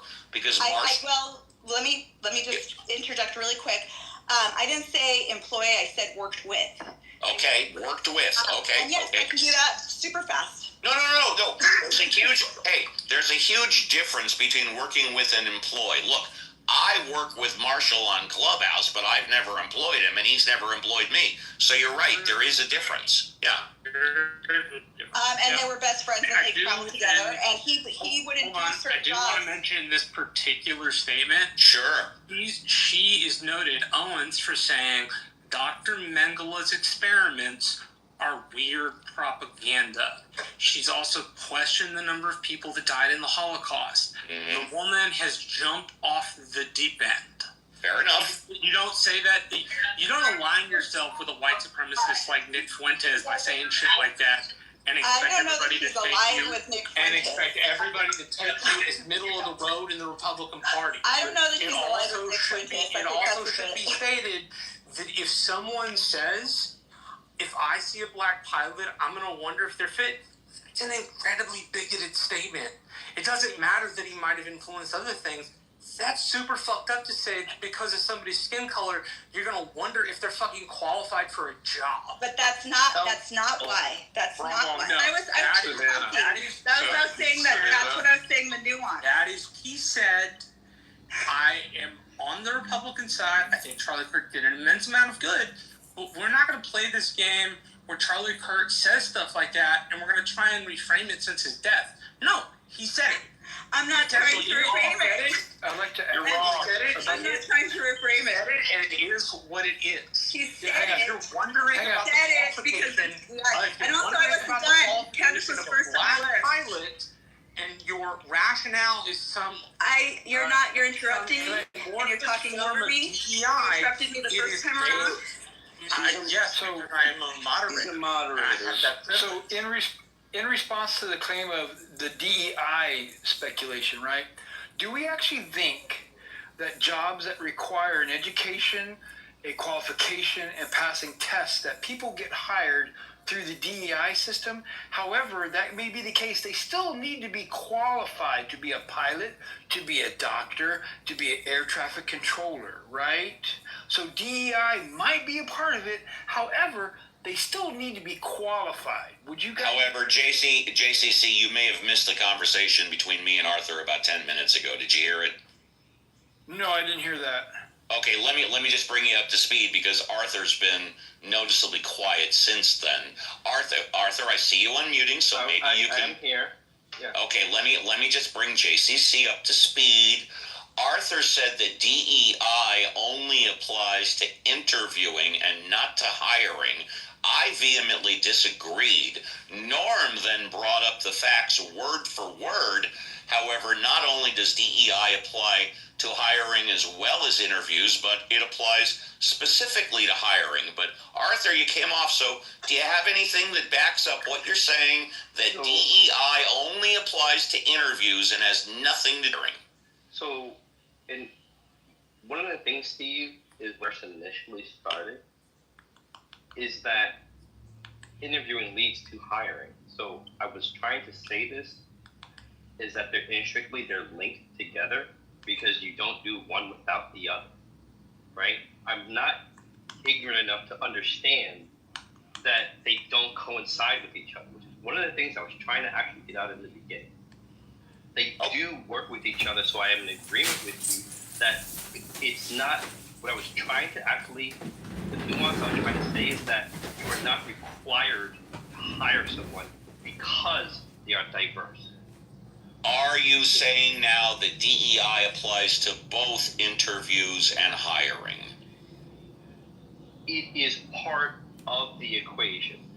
Yeah. Fair enough. You know what? I agree with you. There you go. Simple. We agree. We agree. Let's. Thank you. Appreciate that. Let's go on to Taro. Hi, Taro. Hi. Hi. So I think if we actually do take more of like a critical lens to what's happening, should be able to think that like the Kirk situation has been misrepresented in media. We know that he used to distribute a hit list when it came to black and brown professors at various... Wait a minute, whoa. I don't know that. Do you have a copy of that hit list? Yes, I do. 1 second. Please tell us who's on it. Generated Please. by Turning Point? No. I don't care who it's generated, but I'm sorry. Go. Someone else. No. The hit list that you're talking about. Do you have it something to show that it was generated by Turning Point? Taro hopefully is going to get us the name of who's on the hit list and what the hit list stands for. I've never heard of this before. I don't know if this is a hit list. There was a sort of naughty list. Like, I don't know if exactly on the hit list, but like there was one black professor that was on it. Was Charlie Kirk said she's terrible. She's advocates these views that are liberal, and she would get these death threats and the C word and the black B word and again, everything's in context. ADL has a list of bad people that are anti-Semites, okay? So, can you put things in context? Yeah. I don't know that Charlie Kirk said she should be, attacked or anything, but she got death threats. She got terrible things. Did he call for her to get death threats? I don't think he called for her to get death threats. No. I do not think he did that. No, he just threw her on a watch list. Okay, so the watch list has terrorized legions. Yeah, it's terrorized legions of professors across the country, women, black faculty, queer scholars, basically anyone who challenged white supremacy, gun culture, or Christian nationalism suddenly found themselves targets of coordinated abuse. Some of these death threats, some of these people received death threats, some had their jobs threatened, some left academia entirely, others had I know somebody personally who had their office ransacked, and a lot of their who was organizing these ransacks and these death threats? Are you saying that his organization? No, she's not saying. No. She used the term organized. No. I heard what she said, but let me see if I can put this in the right context. Taro, and again, this is the first time. Taro, are you saying this is a list of people that not only are strong influencers, but vehemently disagree with Kirk's position, and he's basically letting his followers know these are people that are speaking up against us? But Kirk did not say to go and ransack their offices. He said, you got to watch for these people because they disagree with our position. Or am I totally off base? You're a little bit off base, but you're kind of there, almost. Okay, so, I don't know how much everyone's, age kind of, affects their ability to, or their exposure, I guess, not ability, exposure to understanding the Groyper movement or the Nazi movement and other white supremacist gangs, how they have been... Some of us do it for a living. We track it for a living. Fantastic. Okay. So you would know that if you are looking into some of the places where Charlie Kirk would actually post in 4chan networks, etc., we know that he would put up a watch list. Wait, say that again, what you just said? Abby, a watch list is what she said. Prior to that, she said pose? Is that the word? Post. Abby, post a watch list. Go ahead, Taro. Go ahead. Is my English difficult? No. Taro, you're doing great. Taro, you're doing great. I was afraid that maybe my English was a little bit. Your English is perfect. Please continue. Maybe I should slow it down a little bit. Yeah, go ahead. Okay, I'm going to try and speak as slowly and comprehensively as possible. What would you like me to speak on? Well, I'd like you to speak on anything that you would like to, unless you're finished for now. Well, I think that my point, before I was interrupted several times and asked to provide evidence, which is weird because, like, Susanna said a whole bunch of things that were false, and we didn't ask her for, but that's fine. Anyways, I think that if we use some critical thinking, yes, and we understand what, like, makes up and constitutes a gang, we can understand that these white supremacist gangs, as they exist on the internet, in this meta space, is spilling over into physical spaces. This has happened before in history. Klansmen have been at the throats of other skinhead organizations, and this has just been a position that white supremacist organizations generally have. So they don't necessarily cooperate with one another. This is a common kind of position that exists with white supremacist organizations. Charlie Kirk, as somebody who was also a part of a white supremacist organization, is also a part of that. What's the name of that? What's the name of that organization? I think Turning Point USA was his organization. Okay, I'm not aware that. Hold on. I wasn't aware that Turning Point was a white supremacist organization, but please continue. Okay, well, I'm glad that I could be here to help. May I ask you a question, Taro? Tell you what, Abby, hang on, Abby. Go ahead, Taro.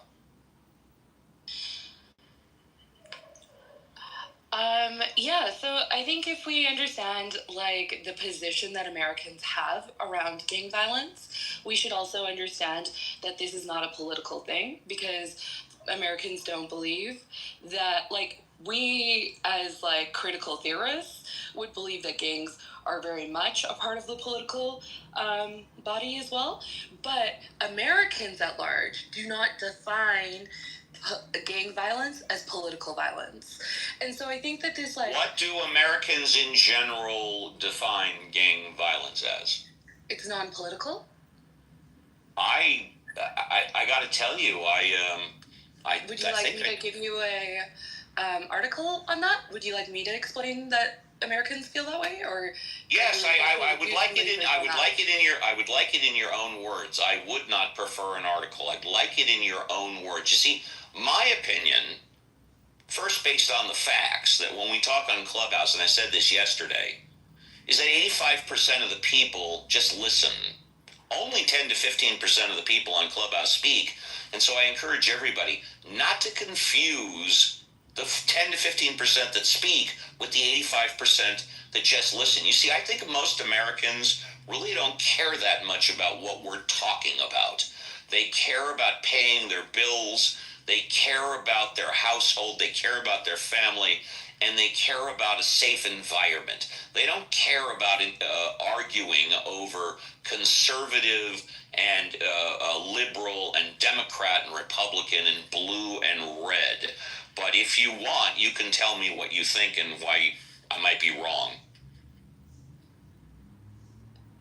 So, I feel like in what you've said already, you've projected a lot of, like, strange statements, but, like, I don't know what to, like... Well, they might be strange, but I maintain that they're true. Okay. Right. And by the way, if anything that I just said, in your opinion, is not true, tell me what I said that's not true. Okay.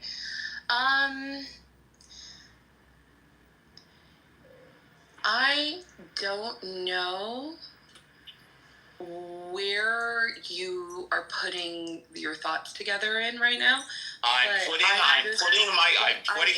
I'll tell you. I'll answer your question. Go ahead and go. Thank you. And then we'll move on. Where I'm putting my thoughts together, and by the way, you talked about age earlier. I'm 65 years old, okay? I'm born and raised in Los Angeles. I'm giving you a little bit of my history, okay? I've got a bachelor's degree from 40 years ago. I've got 35 years of experience in workers' compensation, employment, and labor law. But nobody on Clubhouse wants to talk about that. So instead, I've spent the past 4.5 years on Clubhouse speaking to people about current events, politics, God and religion, and the human condition. And I've spoken to thousands of people. So when you ask, where am I getting my thoughts from? That's where I'm getting my thoughts from. But I'd love to hear from you in a bit, but I want to give some other people. Do you want me to give you a resume right now too? If you want, you can send it to me. That's fine. Well, I figured you wanted to do a credentialing because you were credentialing yourself. The only reason why I was credentialing myself is because you asked me, where am I getting my thoughts from? You said, I don't know. You said, I don't know where you're getting. See, now you're interrupting me. You said, I don't know where you're getting your thoughts from. So I figured I would be honest, sincere, and answer your question. Yeah, and I was offering that if you are honestly and sincerely answering my question, that you would want to actually hear my thought out, because you still haven't actually let me finish a thought. Tell you what, take a minute and finish the thought. Nobody interrupt her, and then we'll move on. Go ahead. Okay, yeah, so, as I had mentioned, Americans at large, because I'm talking about the legal system, not our individual beliefs, the American legal system sees gang violence as senseless violence. It considers it senseless, and it considers it to be non-political. This is just what it's called in the legal world. Now, America is not just us talking on Clubhouse, but it's also a number of different systems that come together to actually work and function as a state. And so that is what I'm trying to address, that this gang violence that happens between white factions of white supremacist groups should not be taken as though it is political violence, when they are actually just hitting each other this way. We don't do this to any other race. You're going to argue. No, let her take her 30. Let her finish up her 30 seconds, because I do want to move on. Go ahead, finish up. We don't do this to any other race. We don't do this to any other community. And so white people should not play the victim card in this moment, and should understand that this is what senseless gang violence will do. It will lead to senseless violence. You're being wholly and completely dishonest. Charlie Kirk, on the Republican side, led one of the largest grassroots organizations in the country that helped drive the youth out. Tara, go on mute, please. Tara, go on. Thank you. So did the Black Panthers. Tara, go on mute, please. Second request. At no level since Richard Nixon in 79. So did Mumia Abu Jamal. I'm not done. You got mad at Tara, last request, please. Do you know who Mumia Abu Jamal is? All right, okay, and let me just say this before we move on to Marshall. Tara, I gave you 3 warnings to stay on mute, and you didn't, and I'm terribly sorry. If you want to hang out, we'll bring you back again in about 5 minutes, but I don't know how long you've been on Clubhouse, but there's a general rule on Clubhouse all over the place that you don't interrupt the moderators. That's pretty much the same rule in every room. But Marshall, go ahead. No, I was going to say it's a dishonest framing. It was clearly done by a guy who, for whatever reason, had animus or dislikes the guy. I don't really care which political party he ascribed to. The party of the shooter is unimportant to me. he then took a bolt-action rifle, set up a 200-yard shot in the middle of a political rally. I don't know in what context, in an assassination, which, by the way, if you're going to shoot 200 yards, far, far longer than voices can be heard over, you need to be a pretty decent shot, which means you have to practice and think about what you're going to do. So it was premeditated, certainly. That's what the state's charged him with as well. The other piece of this is, again, it was at a political rally done to a guy who leads one of the largest college grassroots organizations in the country that is famous for politics. They're not famous for just being white, or he's not famous for just being white. He's famous because of his politics. So it's clearly a political assassination. To say that it is not is to be genuinely dishonest in the framing. I'm not assuming that one is a dishonest person. I'm simply assuming that the framing itself is dishonest because it doesn't adequately take into account his political status, the group he was a part of, or the people he was talking to at the time he was shot.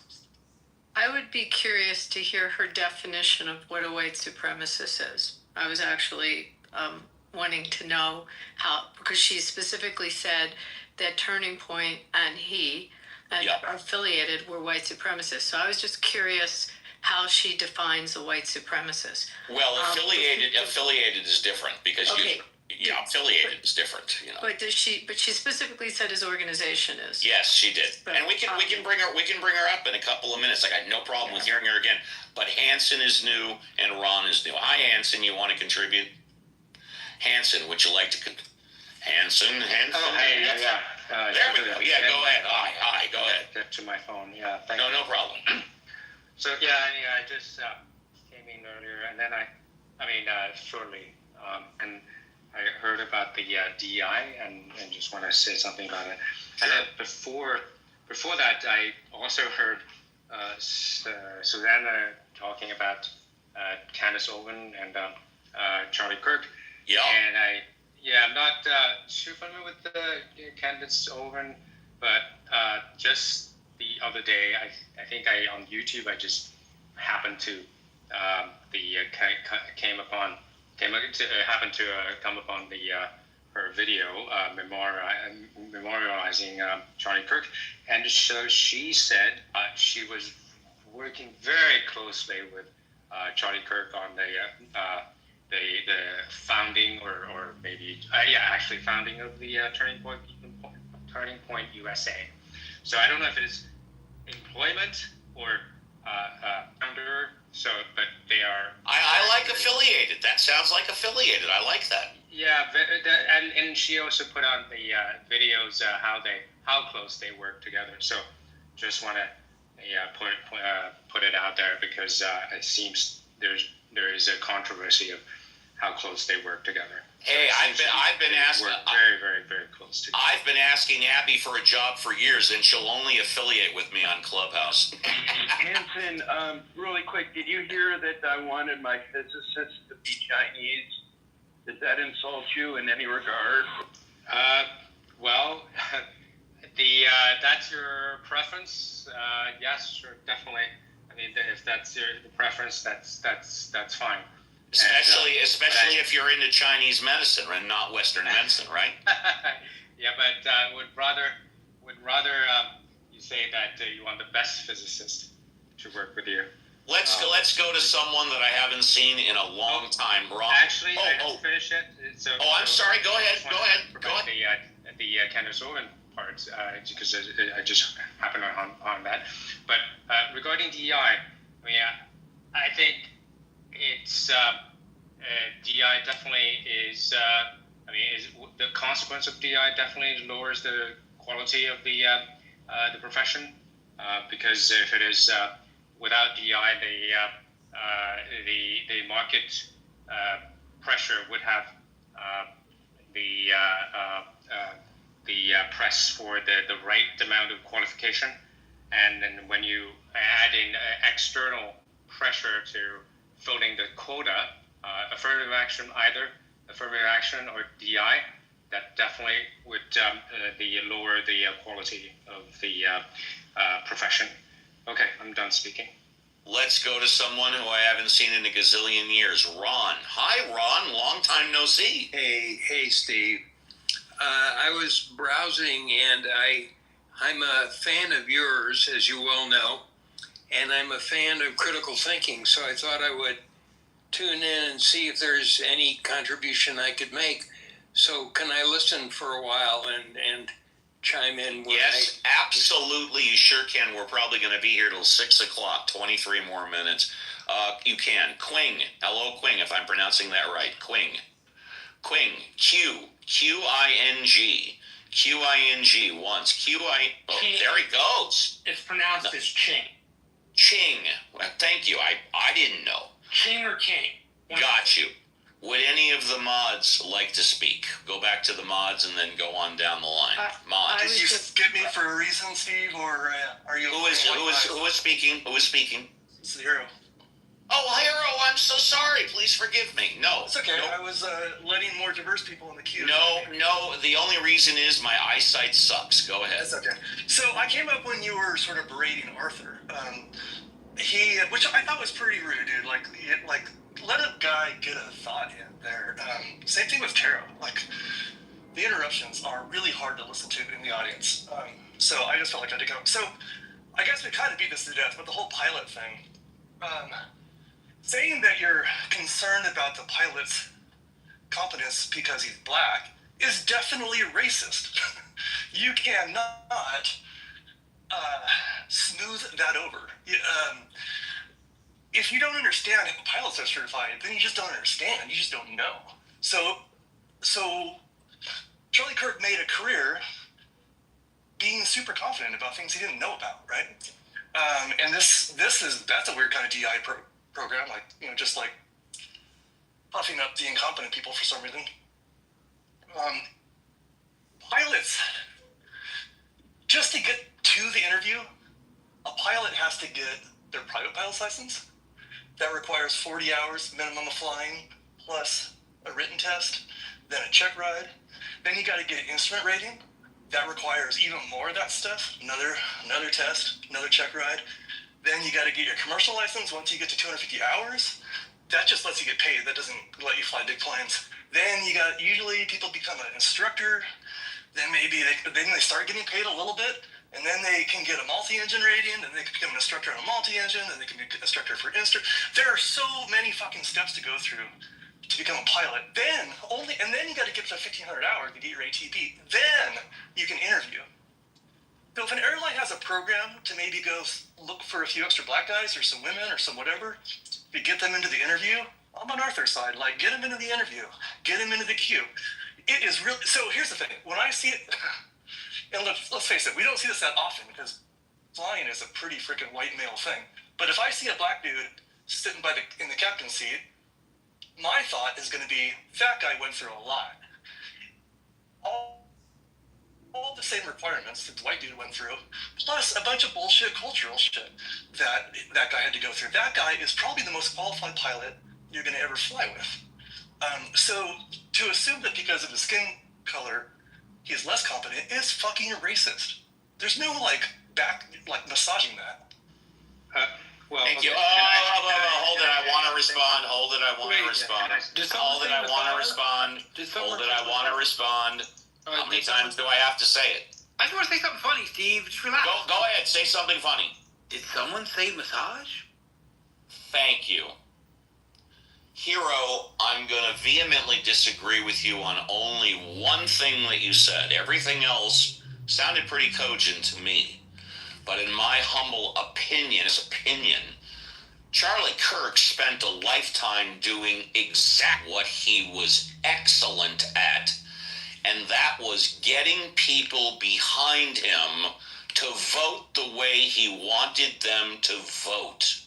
And one clear example, and I'll use an analogy. I'm an old fart. I'm 65. When I went to college in the late 70s and the early 80s, if you were a known Republican, if you were starting a Republican club, you had a sore thumb. You had a red flag. You were an outcast. over 95% of the students that went to my college were liberal Democrats, okay? This is why Charlie Clerk was so good at what he did. He not only got people to like him, he not only knew what he was talking about, but he went to the colleges and recruited people on his side of the fence. He spent a lifetime doing exactly what he was very, very good at. But that's just my opinion. Steve, like I said, he helped turn out the largest youth vote for the Republicans since Richard Nixon's historic landslide in 72. Which, for those who don't know, Richard Nixon is the high water mark for landslide elections. Believe it or not. Steve Wee. Hi, Steve Wee.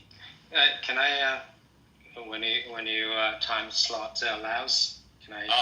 Is that Hampson? Yes. Why don't you go after Steve Wee? Steve Wee. Hello, Steve Wee. Hey, man. How's it going? I'm just getting people attacking me left and right, but you know what? I fucking love it. Well, the pinata is on, huh? There you go. The pendulum swings both ways, baby. Well, I kind of dipped out for a while, so I maybe I need to listen a little more to see what the flavor of the room is. Hey, Jordan, how's it going, buddy? You got it. Let's go to Hanson, and then we'll go back to Taro, because I know she's been waiting patiently. Hanson! Yes, thank you. To say that saying the DI candidate maybe low qualified less is racism, then I would say that DI and affirmative action are racist policy in the first place. It's a systematic racist policy because it put the skin color as a qualification, the standard. So that is based on race. So that is obviously a systematic racist policy. So the Supreme Court agreed with you clearly in the Harvard, North Carolina cases. Yeah, exactly. And also, one other thing I wanted to add on those cases that I got also attacked for, just trying to state what changed in the law. When Justice O'Connor wrote her famous opinion on it, and affirmative action got established, and we come out of the Michigan case and moved forward as a nation, it had a shelf life. She specifically, in her opinion, it was a 25-year shelf life, and felt that within the 25 years, the country could adjust itself. And when the Harvard decision came out, where the Asian community had suffered damages and had suffered quite a bit as a result of that policy, more than any other, well, I could say that Jewish community also, the numbers went down substantially at those schools, but the Asian community, more than any, it was time for the expiration. And that also came into play as the Supreme Court made that decision. But it was most certainly based on skin color for those 25 years. And hopefully the Asian community will now start taking its place in these universities and having the proper acceptance that they deserve. Yeah, and also it's very clearly lowered standard with admission scores lowering dramatically for the targets of DI and affirmative actions. All right, now I was going to go to Yara, but she left. So let's go to Christian. Hi, Christian. Hey, Steve, how you doing? Oh, just getting attacked from all sides, but that's okay. If I'm going to be attacked, I want to be attacked by the Republicans and the Democrats both equally. Yeah, go ahead. Yeah, I agree. I think that's completely fair. Well, I just wanted to... You know what that means, bud? It means I'm doing a good fucking job. Yeah, go ahead. Yeah, I totally agree. And in your words, I think you're doing a great fucking job. Thank you. No problem, man. Did you want to say anything else, or just talk about me for a minute? Oh, yeah, spectacular. Yeah, for sure. Do you care to hear what Taro put in the chat? Yes, what did she put in the chat? Sorry. No. You got more, Christian? Oh yeah, I do. Sorry, I just was coming out from outside, so apologies. Well, I did want to talk about a little bit about Charlie Kirk, and I don't know how many times this came up today, but Steve, I want to know, because I haven't talked to too many people about it. What have you seen? Because I've been hearing a lot of liberals and Democrats kind of like celebrating his death, and I've heard, that come from, a lot of Republicans. So I wanted to know, are people really just celebrating Charlie Kirk being dead? Is everybody just like, jumping from their seats, just so spectacularly happy? What have you heard? I will give you the facts. Yes, some people are, and some people from both the right and the left. Most people are not. That's my observation. I believe it to be factually correct. Now, if we want to go to the law, which you didn't ask, I said it earlier, I'll say it again. Your speech to say that you're glad he's dead, that is protected speech. But where you cross the line is if you advocate someone today who's alive or tomorrow being killed or assassinated. That's inciting violence, and that is not protected speech. The speech of saying that someone who's dead, you're happy about it is, I personally think it's reprehensible. The message that me, Marshall, Denise, I assume all of the mods, we all agree. The message is simple. Under no circumstances whatsoever is it permissible, no matter what, to assassinate someone because of their words. If we can all get behind that very simple message, then we can move on. But if anybody says, well, what about this or what about that or whatever, I've got nothing less to discuss with them, because there's nothing else that I can say unless we can move forward from that point. That's my opinion. And Steve, and I've been looking a little bit on the news, because obviously this is still a little bit of a newer situation. Yep. And they charged him with, I think it was multiple counts, but they the ones that I've heard of, at least charges wise, was aggravated murder and then felony discharge of a weapon causing deadly, outcome was kind of the charges that was given. And they have, or at least the prosecution has asked for the death penalty to be enforced because, in accordance to Utah state law, it is perfectly legal. Do you think that Mr. Tyler Robinson will indeed be facing the death penalty, or do you think that will not happen? Let me just say this. To qualify for the death penalty, and Abby's more qualified to speak on this than me, when you are just convicted of second degree, or for that matter, even first degree murder, your chances are less likely of qualifying for the death penalty than if you have first degree murder with special circumstances. In most places, it has to do with a political motivation. It has to do with a hate crime. It has to do with killing a law enforcement officer or killing a witness. Those all can fall under the first degree murder with special circumstances. And of course, a lot of states don't have the capital punishment, but the ones that do definitely, I believe, first require special circumstances on top of the first degree murder. That's why it's so important that they got those added. That's my take. Thank you. I don't think I have any other thing aside from one more question. Then I'll sure go ahead. I was here for a littlest bit of time. What exactly happened with the previous speaker earlier? Which one? I mean, I don't want to say by name, but you can go. This is not the weekend. Go ahead. You can say whatever you want. Yeah. I'm trying to recall her name. She was interrupting you a lot. It was pretty recent. It was probably 10 minutes ago. You must be talking about Taro. Yeah. Yes, Taro. Yes, that's correct. Yeah. Yes. Well, we put her down for 5 minutes. We brought her back up. She stayed for 5 or 10 minutes, and then she left. She left right after I said she would be next. So she didn't find the room enjoyable.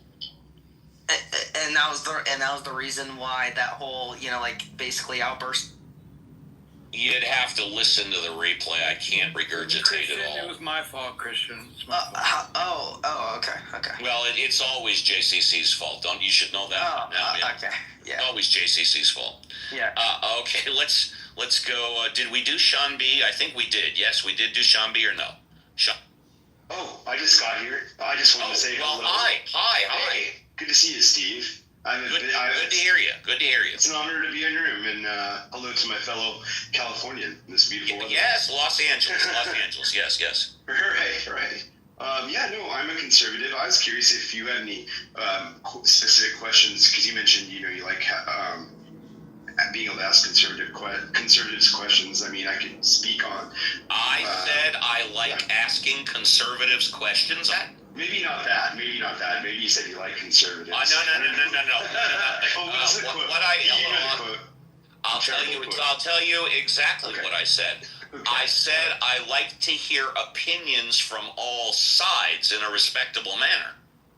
Okay. Yeah. The whole racist thing that I've been hearing about Charlie Kirk has been of interest to me, and I wanted to be quite honest. I haven't had the opportunity to hear anything that was racist that's come out of his mouth, but apparently he did have something to say about people of color and. Let me tell you what I've heard and what I've seen. And again, I've learned more about Charlie Kirk posthumously than I did the entire time he was alive. Although I got his emails like 2-3 times a day, I just deleted them. His comments, whether or not they're in or out of context, come very, very, very close, if not going over the line of racism. But you can make an argument that they're not racist. Now, of course, what I've learned, I would never follow this guy. I would never quote this guy. he's just way out of the box on the Christian ultra-right, and very much borders on racist. But I'm sure a supremacist or a Donald Trump could make an argument that what he's saying is not racist. But for people like me, I find it pretty right there. Yeah, go ahead. Oh yeah, no, and all I was going to say about it is I wish I had the opportunity to ask him that question and understand better if it was taken out of context. So I definitely would look forward to checking that out, and if we're still having a conversation about it during the next few days, I think it'd be interesting to understand that better. Thank you. And when I hop on a plane, if I see the captain is black, I'm not thinking about whether or not he's qualified. I'm thinking about the same thing if I see a white pilot. When was the last time he drank alcohol, and did he get 8 hours of sleep last night? That's the only thing I give a fuck about. Moose. Hi, Moose. Moose. Hey, Steve. Yeah. Hey, Moose. How you doing, man? I agree. I 100% agree with what you just said. Thank you. I know there's some folks putting some stuff in the chat, that he was involved with meeting with other black leaders, and apparently he even tried to organize some black youth to get to the White House. So thereby, he can say whatever. That gives him a parent license, as if he's like a black comedian and he can go up on stage making, jokes about the black community. Yeah, I heard him and Elon Musk had a special spaceship that whipped him out at the speed of light on the other side of Saturn to Titan to go visit with the aliens and come on back. No, I'm just kidding. Right. Yeah, right, exactly. Well, exactly, and I think it's really the biggest hurdle for me, the biggest leap where people are trying to justify his comment. One of his infamous comments of saying civil rights was a big mistake, but people that are defending that, saying it's not racist, are really trying to do a time warp leap and fast forward to today to DEI. And I loved your example of the pilot, right? Yeah. So back in civil rights era, you would never see Charlie Kirk would never walk onto any airplane and see a black pilot. He wouldn't walk into any business and see a black business owner. You wouldn't walk into any diner seeing black people sitting elbow to elbow to white people at the counter. We're like civil rights, Jim Crow. No, no, that's no. I think that's absolutely insulting to all the folks that had to experience those atrocities during the civil rights and Jim Crow era. I gotta tell you, when I die, say, well, I'm going to be suspect. If the it's a I don't expect anybody to surgeon come to or the a funeral. black, Now, one person, maybe a couple. especially a That's black not it. airline pilot. Like, it's not What I'm like, trying to say oh, is you you know can what, live I've your got life as a the same, cousin but who's, you know, as you can see, after been Oblivion, having a tough time this is getting how you're work. treated. You know, I'm just gonna see if, run it by the FAA and just to see if he can bypass all the years of training. And just, just come on, do me a favor, because, we need to make those stats. We need to, we need affirmative action for black pilots. It's like, that is the absolute, like, him using that actually just kind of showed himself. It really did. If he said, like, well, we need more, black executives in tech, here you go. Yeah, that's more believable as far as actually trying to say, you know what? The black person, he's not qualified. He's just a black pilot because he's black. He just somehow magically got past all the FAA requirements and hurdles to be responsible for flying 300 plus people daily. It's so I appreciate you saying that, Steve, and it's to be clear, yes, I'm obviously on the left, but that said, I am vehemently against the bullet. That's not the answer. That's not the answer, and I don't care if the shooter was on the left or on the right. I'm 100% against killing someone for using free speech, but that said, I do have respect and empathy for the black community who are not shedding a single tear. Thanks, Steve. Absolutely. And before we move on, let me just say this. I don't care what the color of your skin is. I don't care if you're a man or a woman. I don't care what age you are, 18 or over. I don't care your religion. Everybody has the chance to be an individual idiot with me. All you got to do is speak to me for 5 minutes, and believe me, I'll tell right away if you're an idiot. Beaver. Hi, Beaver. Hi, Beaver. Beaver once. Beaver, don't trip over running to the phone. Beaver once, Beaver twice. Beaver 3 times. What a shame. Ron, we're almost at the top of the... Hey, Steve, if it's okay, can I just add, because I feel like I didn't ever get to finish. Yeah, tell you what, Susanna, hang on. No, we'll go over time for you. Let me go back to Ron first and see if he wanted to speak or if he still wanted to wait. Ron, did you want to speak or did you still want to wait? He probably wants to continue waiting, which is fine. By the way, Susanna, I see you have that party hat. Did you just join Clubhouse within the past week, or were you gone for a while in a new account? No, I'm new. I have a friend. Welcome. Thank you. Just so you don't know, I just started doing these pop-up rooms, critical thinking after party. This is only the second time, but I've been doing the weekend show on Saturday, Ask Uncle Steve with the Mod Squad, and Sunday, Ask the Atheist for like 4 years. So hopefully you'll join us then. But please contribute now. Okay, well, it would be my pleasure. I can see we actually disagree on quite a bit, but I appreciate how you are a moderator. Anyway. You mean you don't think I interrupt too much? You don't think I'm stupid? You don't think I have a low IQ? Imagine that. I've only witnessed you briefly, but no, I do not. But I do feel like I was interrupted before. But anyway, let me just say what I was going to say, continue where I left off.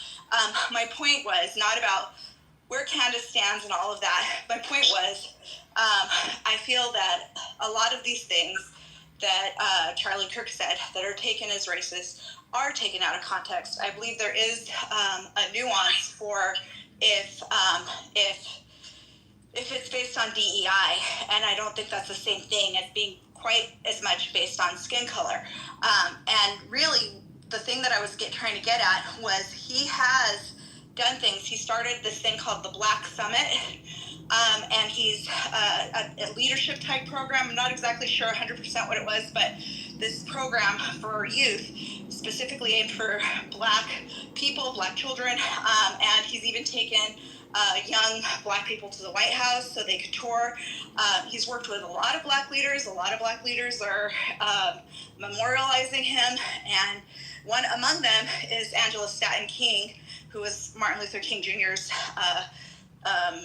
niece, and you can find her on Instagram or wherever, and she called Charlie Kirk out for saying things about Martin Luther King Jr., and he did say Martin Jr. was a bad person, but he was feeling But there's context there too. It wasn't because Martin Luther King Jr. was black. It's because he felt that he had some Marxist ideas. And so Angela Stein King called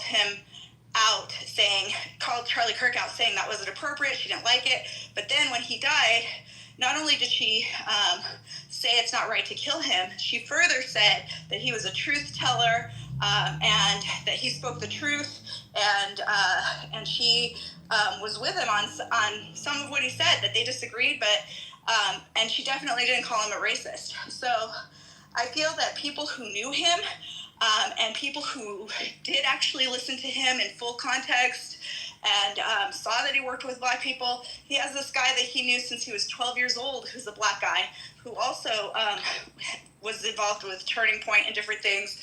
And he's talking out about how I've known him since I was 12 and I've always been black. And so, I mean, and I was saying before, because someone has one black friend, people go, oh, well, you can't prove they're not a racist.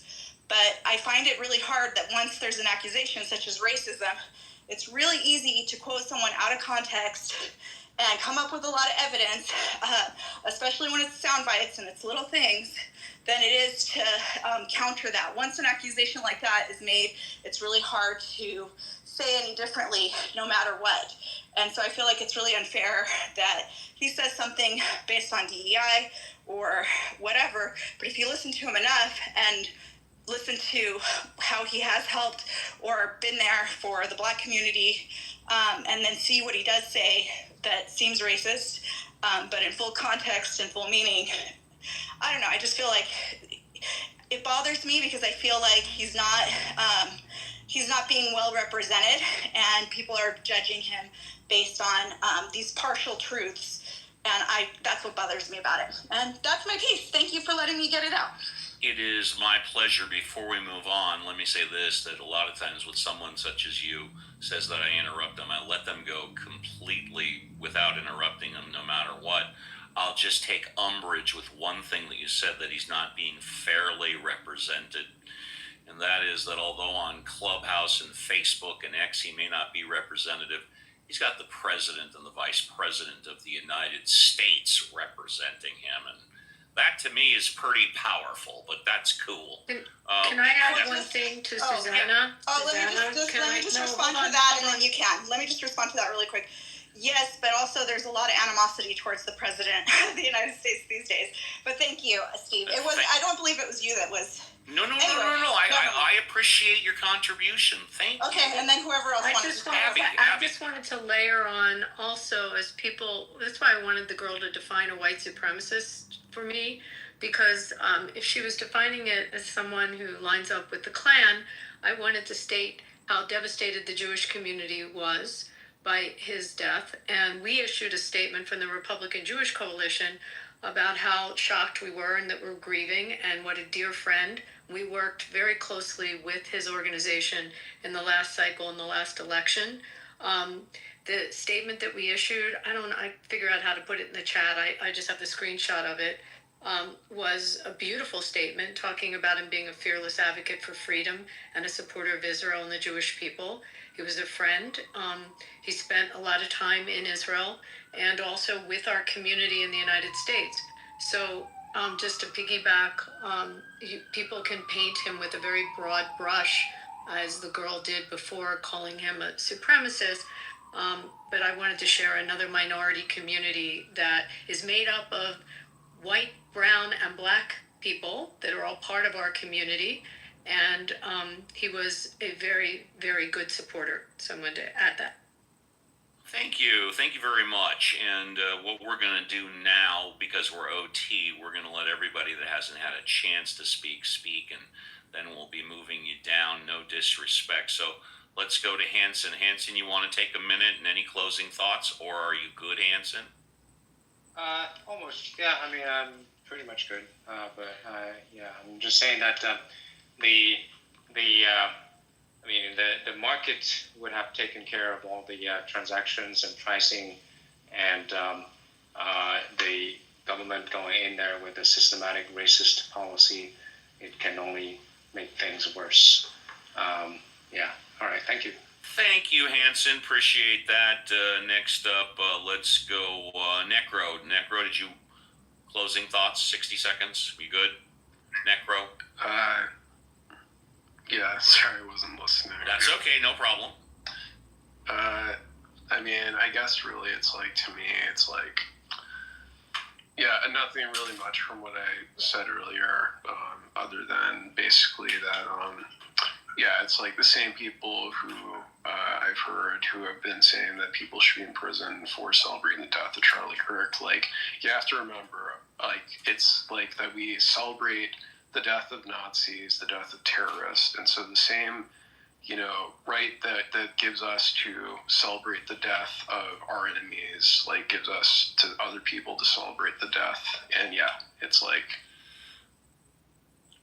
thanks, Necro. Let's see. Steve Wade, did you want to say goodbye? Steve Wade? Yeah, I just wanted to point out one thing about the pilot thing. Yeah. You know, I used to work for a Fortune 100 company, and I was the lead trainer and the senior operator of a very dangerous type chemical operation. And we had a DEI thing come in where people wanted to push this one particular person to start operating this plant, which had the capability to blow you to kingdom come. As the lead operator and chief trainer of the department, I warned them against it. They totally ignored my recommendation, went on to push them through. We had an explosion. Luckily, the explosion wasn't bad enough that no one got killed. People could have got killed. And they just totally ignored all the advice from the senior people that told them that this person was unqualified to be behind the controls, and luckily no one died from the incident. Thank you, Steve. Appreciate that. Let's see. Next, JCS. JCS, you want to say goodbye? Oh, yeah, thank you. You know, I certainly think that Charlie Kirk held some racist beliefs, but he was a paid provoker. That was his job, to provoke. Some things have been taken out of context. I think he's certainly far more known now than he was when he was alive. But again, that was his job as a political influencer. And so, you know, I'll leave it here in saying that, you know, we all hold implicit biases. And so some people take advantage and weaponize them, exploit opportunities. Yes, he did that, and it would be expected of someone in that role. So it doesn't really surprise me, but he certainly didn't deserve to be dead. I'm done. Thank you. Appreciate that. Let's try Ron. Ron, did you want to say goodbye or hello or anything, or are you good? We're closing down the show. Ron, you unmuted a couple of times. I muted you in the past minute. Yeah, hi. Did you want to say goodbye or are you good? Yeah, I just wanted to say thanks. I've been tuning in every couple of days to Clubhouse and been very disenchanted with the quality of the discussions. And this session rehabilitated all of Clubhouse for me. Well, thank you. Appreciate that. It's good to have you back on board, and hopefully you'll come to the weekend show. I don't know if you've tried that, but Saturday and Sunday, going strong after 4.5 years, 7 to 10 a.m. PST. Love to have you. Thanks, Ron. And let's try Beaver. Beaver, do you want to say goodbye? Closing thoughts, Beaver. Beaver going once, Beaver going twice. Okay, Beaver. Well, thanks for joining us. Hope to see you again. Leave it to Beaver. Yeah, and I know I'm going to pronounce this wrong. You guys told me earlier. Xing, Zhang, Quang.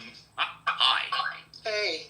Hey. I just, I've been hearing parts of the conversation off and on, and I just, you know, I don't expect for people to feel things that don't impact them. I know that there are instances when they do and they respond to the full veracity or the full power that they have to organize and push back against people they don't agree with, even if whether they're being explicitly biased or not, that happens.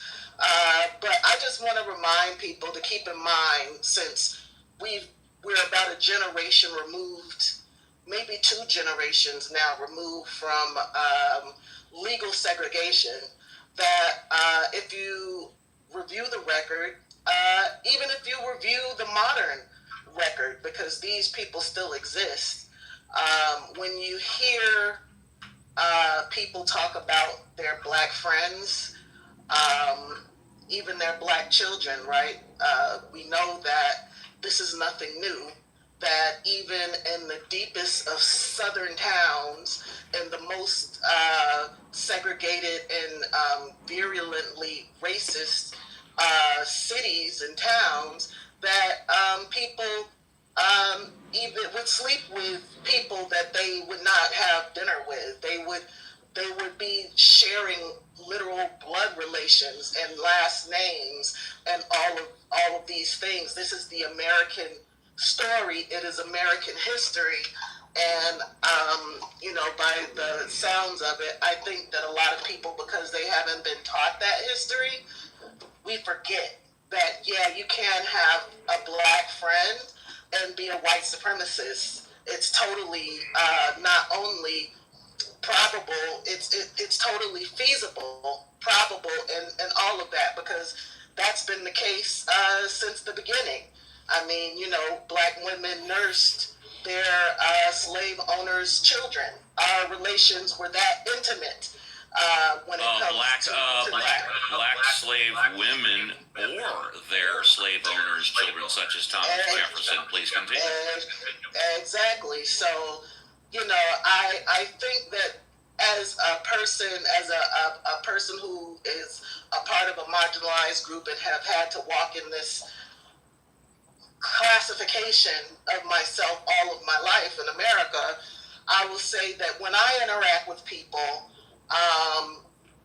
and I would always withhold judgment until I hear how a person talks. Because, again, being that this is our history, we know the narratives, we know the tropes, we know the stereotypes. And so, sure, if I hear a political figure using the same tropes and narratives that were spewed by David Duke, for instance, I might make that association, right? If I hear the same tropes, and again, these tropes are the same, about affirmative action, about DEI, which is not an affirmative action program, and applies to veterans, it applies to neurodivergent people. DEI is nothing more than a mechanism to enable corporations or any type of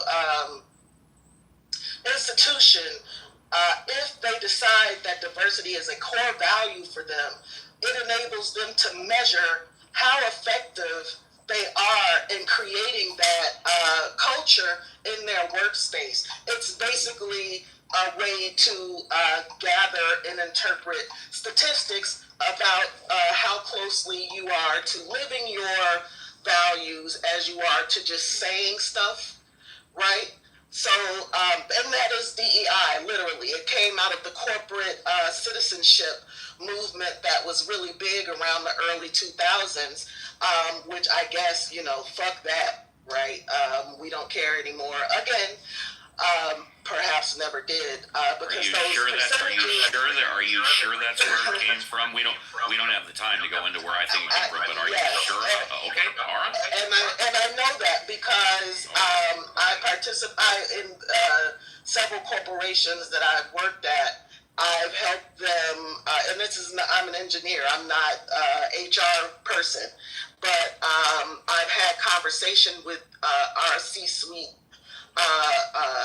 officers about these programs. I'm gonna give you 60 more seconds because we're take. So empathy is putting yourself in somebody else's shoes, and so keep that in mind when you're hearing people talk about another another person's capacity to do basic ass shit like fly planes and perform surgery and all of these other very paper, plastic, yeah, sure. Like seriously, anybody can be mediocre. Anybody can be an innovator. Anybody can be proficient. Period. And it has nothing to do with whether or not they've been excluded, because systematically that's the way a society performed. A lot of the engineers that are coming from India could not hold those positions because of the marginalization that happens in India because of their caste system. It happens. It's life. So, let's be real when we talk about, how to interpret people's views and not, forget our ability to compare and contrast when we hear these things, especially when it comes to the lionization of public figures, whether they're social media influencers or not. Call a thing a thing. Thank you. And before we move on, want to remind everybody, I'm terribly sorry, I can't remember her name, but it was a black woman at the start of NASA that basically helped get them off the ground. Susanna, would you like a minute? Say goodbye. Susanna. Sorry, still getting ready. That's all right. That's okay, no problem. I had a few questions for the last speaker, and they're rhetorical. But just if you are against DEI, does that make someone racist? I will answer that. For me, the answer is absolutely no. What's the next question from yours? All right, thank you. And then the next one is, yes. Are we in the same place as we were in the year 2000? I'll answer that one. In my humble opinion, the answer is no. Would you like to go 0 for 3 or 3 for 3? No, I had a third one. Yeah, go for it. No, I'm blanking on what it was. Hold on, I wrote them down in the chat. Let me read it really quick. You should have wrote them down on a Post-it. Oh, and then the last one was, she mentioned how diversity is a core value. And I do think diversity is important, but not above and beyond merit and ability. So my last one was, is diversity a core value and merit and ability is not? I think diversity should not be a core value. It should be a secondary, not core value. Thank you. I'm going to move you down, and then I'm going to answer that one too. You don't qualify to be a fireman unless you can pull a 250-pound person out of a fire and safety. And for that matter, I don't care what the color of your skin is. I don't care if you're man or woman. If you can do it, you can do it. If I'm running a sales company and you're bringing me in millions of dollars in gross profit, I don't care what your skin color, religion, or whatever it is, as long as it doesn't interfere with business. But to answer your question, I always try and take everything in consideration. In fact, I'm having dinner with someone tomorrow, considering whether or not I want to recommend them to my boss for a job. Now, this is very important to me, because if the boss likes her and he hires her, it's a star for me. If the boss doesn't like her and wonders what the hell is Appel doing referring her to me for a job, then it makes me look bad. I'm going to take everything into consideration. Not the color of her skin, not her religion, but how she grew up, what she's been doing lately, what we can hopefully expect from her in the future, but most importantly, how she communicates.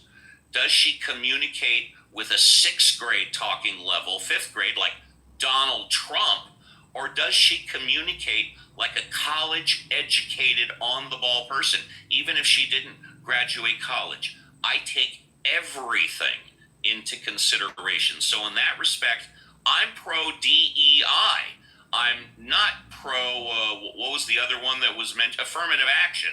I don't believe just because of your skin color, you deserve an extra leg up. But if you take skin color, the way you were raised, what type of upbringing you have, and everything together, I'm totally pro that. So in that regard, my definition, I'm totally pro DEI. But that being said, Daryl, you were here at the start, then you left. You're here now. Would you like to say goodbye, Daryl? Yeah, I wanted to say 2 things can be true as long as they don't contradict each other. As a matter of fact, up to 10 things, 100 things can be true as long as those 100 things don't contradict each other, right? And so I'm going to specifically to Susanna. Some of the stuff that was happening in the chat, Susanna, you kept saying that certain things were facts, right? And you know, a fact, according to Merriam-Webster, is something that is known or proven to be true. And I don't think you understand that some of the things you were saying were not actually facts. They're just your opinions on things, particularly the idea that just seeing someone doing a certain job, the assumption that they got the job through DE&I is not a fact, no matter how many times you say it's a fact, right? And then Steve, who left the room, comes up with this lame thing about an explosion at a plant in West Virginia that has nothing to do with pilots. So I don't even understand what the point was. It's just the idea that I am stuck in my position. I'm going to do the best I can to defend my position. Facts be damned. That's all I wanted to say. Trust me, when people accuse me of interrupting, when people accuse me of being rude, when people accuse me of having a low IQ, trust me, it has nothing to do with my skin color, my religion, or the fact that I'm an old white Jewish atheist. It's simply because they don't like Uncle Steve. And with that, let's go to JCC. Would you like to say goodbye? Yeah, of course. Great room, great conversation. And so Steve looks for good oral skills in a female. That's what I got for what you were saying, man. I was like, damn, Steve, you go. No, man, I love these conversations and a great room. Sorry, there's a few sore suckers out there that get, rubbed the wrong way or whatever, but that's going to be the case, right? But great room. This ain't no echo chamber, baby. We encourage everybody to talk, but when you talk, you open yourself up to some Uncle Steve. Abby. Yep. Last words. Yeah. Great room. I think that you have to look and take the temperature of the country. Yep. I know 77 million people elected the president that's in there now. And Charlie Kirk had a lot to do with it. Yep. I applaud the various ball teams around the country that did a tribute to him. And I applaud the different concert venues that did a tribute to him. And there's a lot of Americans that are feeling this. And it's not a political thing that they're feeling. Someone was assassinated, and it hurts, and it just wounds our nation. And that's what people are reacting to. And let's hope that we heal through this wound and we never have to experience an assassination again. I agree with very little of what Charlie Cook stood for, but I feel pain that he was assassinated. Last but not least, Scott Jones. Jonesy, are you there? Uncle Steve, great room. Thank you for the dialogue. I think it is interesting, though, that one of the things that, so much of the rhetoric, and this rhetoric like this on both sides, right? Yeah. But so much of the rhetoric in the Trump era has been own the libs, drink the liberal tears. And Charlie Kirk was part of that. He was, as Dr. Jordan said, a paid provocateur, right? He was not always known for playing nice in the sandbox. And so now it's interesting. I think that's part of what made him popular, that he played the hardball, that he mixed it up and could get pretty in your face about it. Do you think that's part of what makes me popular? I mean, we've heard some of the critics, legitimately so. I interrupt, I raise my voice, I have a low IQ. Part of that make me popular? Uncle Steve, so much makes you popular. And if you've never had the real life Uncle Steve experience, you're missing out. I'm going to go back this year to Casa de Papel, do some of the show live. If any of you want to buy me a martini and sit down and talk with me for an hour, I promise I won't interrupt you as much as I do on the show, He's the man. Uncle Steve, you're the man. Yeah, but it's just interesting. I find it. Charlie Kirk made his life as a provocateur, and I think it's interesting that sometimes his defenders want to say nothing he said was provocative. I mean, it's kind of an interesting dynamic, but great. He was an expert at what he did. Let me tell you, it really truly was. And with that, for those of you that haven't heard me before, I know a lot of you have. We do the regular show, 4.5 years going strong, Saturday and Sunday, 7 a.m. to 10 a.m. Pacific Standard Time. Ask Uncle Steve on Saturday.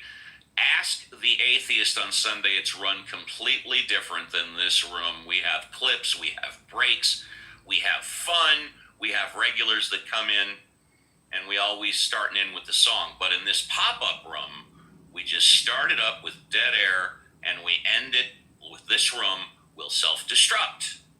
In 5, 4, 3, 2, 1. Be careful on the clubhouse streets.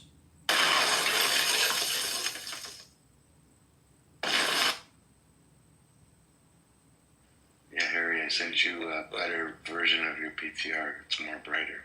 So, Heather, what's up? You came up. Let's hear you. Hey, how are you? I'm good, thank you. How was everything? How was the little girl? How's she growing up? She's good.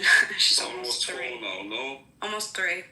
Almost 3, okay. Yeah. Yeah, I lost Thanks. 1 year on the way, 8 months, so it's a little different. Yeah, thanks for asking. You here? Thank you.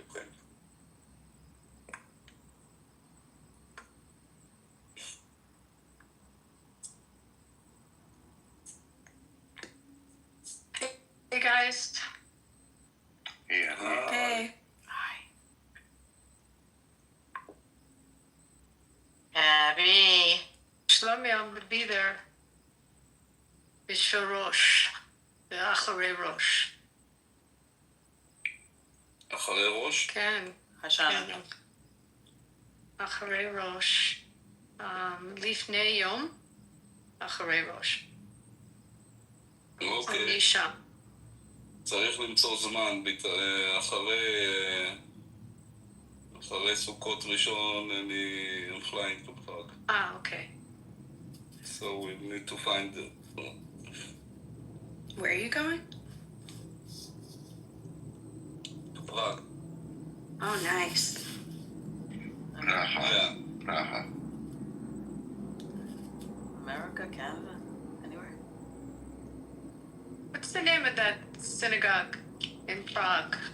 The Altanu? My Yiddish is not good.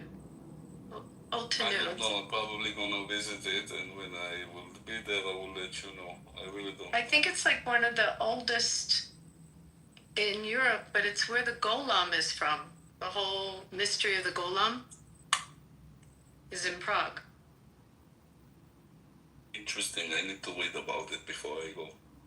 Like to be like with knowledge about the place when I see things. How much time will you have there?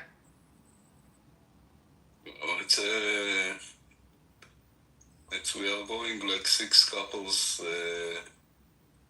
5 of them are from the Otef of Gaza, like the surrounding kibbutzes of Gaza that survived the 7th of October, and I'm coming as a hostage that survived it. And it's also groups of treatment, a little bit of healing, and it's, I think, for 9 days, something like that. Long enough. I'm going to send you a link. There's an amazing... Can you hear me okay? Yeah. There's an amazing castle. It's about 45 minutes from the city, and it's where the family who... Ferdinand, I can't think of the shot that started World War I, that family lived, but the guy was the largest collector in the world of suits of armor, and also he had, so the whole castle is lined with like tigers and bears and like just all the trophies from hunting. It's an extraordinary place. I'll find the link for it. But just the armor and the swords and the all the relics that are there are very cool. But it was the family of the guy who was killed that started World War I. Ferdinand something. I can't think of the last name. Now, Abby, here's a name for you. Could it be Gabrielle Princip? No. No. No. Different guy. Who started who was the one that was shot? World War One. Franz Ferdinand. Around the world. Who? Franz Ferdinand and Thank you. Gabriel Princip was the shooter. That's his house. Wait, were they friends? Gabriel Princip and Franz Ferdinand? Franz Ferdinand was Austrian prince and Gabriel Princip was a Serbian nationalist. But I'm seeing here that Gabriel Princip assassinated Archduke. He assassinated Franz Ferdinand. Yes. Heir presumptive to the throne of the Austria-Hungary. And where did Franz Ferdinand? So Franz Ferdinand was the Archduke. It was in Sarajevo. I'm 90% sure. Yes, the assassination was in Sarajevo. So I'm trying to connect it to the Prague castle that Abby is talking about. I don't know. Which castle? Is it what? Abby, are you there? Yeah, I'm here. I'm sorry. Is it Ludwig's What is castle? I'm sure she's right. I was trying to be helpful when I said Gabrielle Princip. I thought I was helping. But anyway, all right. Well, either way, it sounds cool. I mean, it's 45 minutes south near Prague. I've never seen anything like this in all my travels in Europe. This place is crazy. This is what the guy collected. I'm Googling this. Was it in the middle of a forest? Huh? Was it in the middle of a forest in a very high, I would say, place or? It's in like a little town. It's actually a cute town to then after you tour it, you go have lunch. Okay, here we go. The most prominent collection of arms and armor near Prague is found at Lobkowicz Palace, located within Prague Castle itself. This private collection is one of the oldest and finest in Europe, has 1,200 pieces from the 16th to the 20th century, including guns, cannon, armor, and mounted trophies. I don't know, it sounds like there's a lot to do there. Yeah, but Prague Castle. all the stuff that he shot, there's all these bears and tigers, the taxidermy is insane in this place. Sounds cool. Sounds like a great trip, Shlomi. Yeah, I'm looking forward to it. It's something that we wanted to do and we are doing also. Yeah. To go to Prague to see Prague. It's a beautiful place anyway. No, I've been hearing about Prague forever. I've never been. Sounds amazing. City, for the country that helped so much in the founding of the state of Israel, and they've just always been supportive. Did you ever see Nancy Spielberg's movie Above and Beyond? No. It's about the founding of the Israeli Air Force and how these pilots that were U.S. veterans from World War II started the Air Force there, and they smuggled planes in, pieces of fuselage, pieces of planes, and there are certain countries they were able to use to get the equipment into Israel, and Czechoslovakia was one. Did you ever see the movie Cast the Giant Shadow? Oh my God. Kirk Douglas. God. Did I love that movie? Yes. Yeah, that is a movie about a guy named Mickey Marcus, Colonel Mickey Marcus, an American Jewish colonel who came over to Israel to help start it. He built the Burma Road, which is really... Have you ever taken the Jeep ride on the Burma Road? It's pretty cool to do. Yeah. It's neat, but Frank Sinatra was in that movie. Yeah, it's like an all-star movie from the 60s. It's a biopic. It's a movie about this guy, Mickey Marcus. His full name was David Michael Marcus, and Kirk Douglas played him. And they got Frank Sinatra, John Wayne. All the cameos in this movie are insane. You remember there would be two movies like that. They would have huge actors in small parts. Yul Brynner, John Wayne, Frank Sinatra. I forgot who else. A lot of small parts in this movie. A trivia thing about that movie, because I heard you too. It was the first movie Michael Douglas had like a bit part in. Oh my God! Wow, Michael Douglas is in it too. Wow. Now I'm pulling it up. I think it's time to remake that movie. Angie Dickinson. Yeah. Oh my God, I forgot she was in it too. It was a really amazing cast. Yeah, it's time to remake it. Directed, yeah, Melville Shavelson. I never heard of him for anything else. See if we have anyone. Oh, Topol. Topol is in it.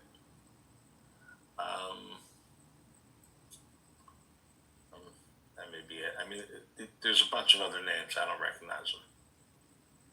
But right there, that's like 8 big names from the U.S. or plus Topol. Yeah, Michael Douglas is in here, uncredited. He plays a Jeep driver.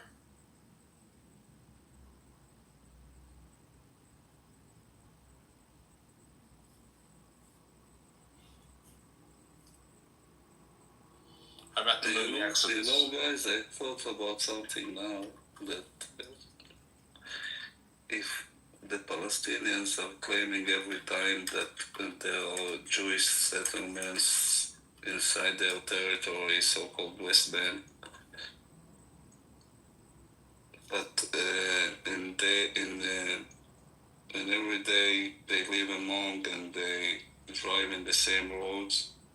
And let's say if we make peace, why they want those people that live there when they lived with them until now, like in a peaceful way, and they live together village by village, that want them out from the territory because they are Jewish. So I can claim the same thing about the Arab villages that I have in my country because they are Arabs. Like this is anti-cleansing, like from a place, like they're literally will kick those people out from their land because they are Jewish. So why I cannot do it at the same time when they are doing that for villages in Israel that are Muslim Arabs?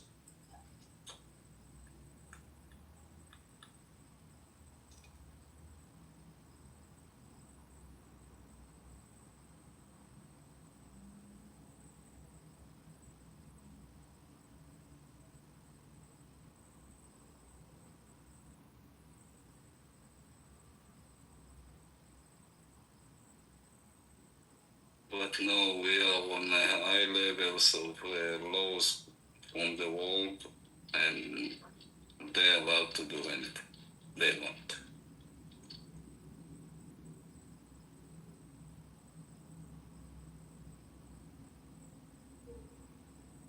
What are we hearing about the other hostages?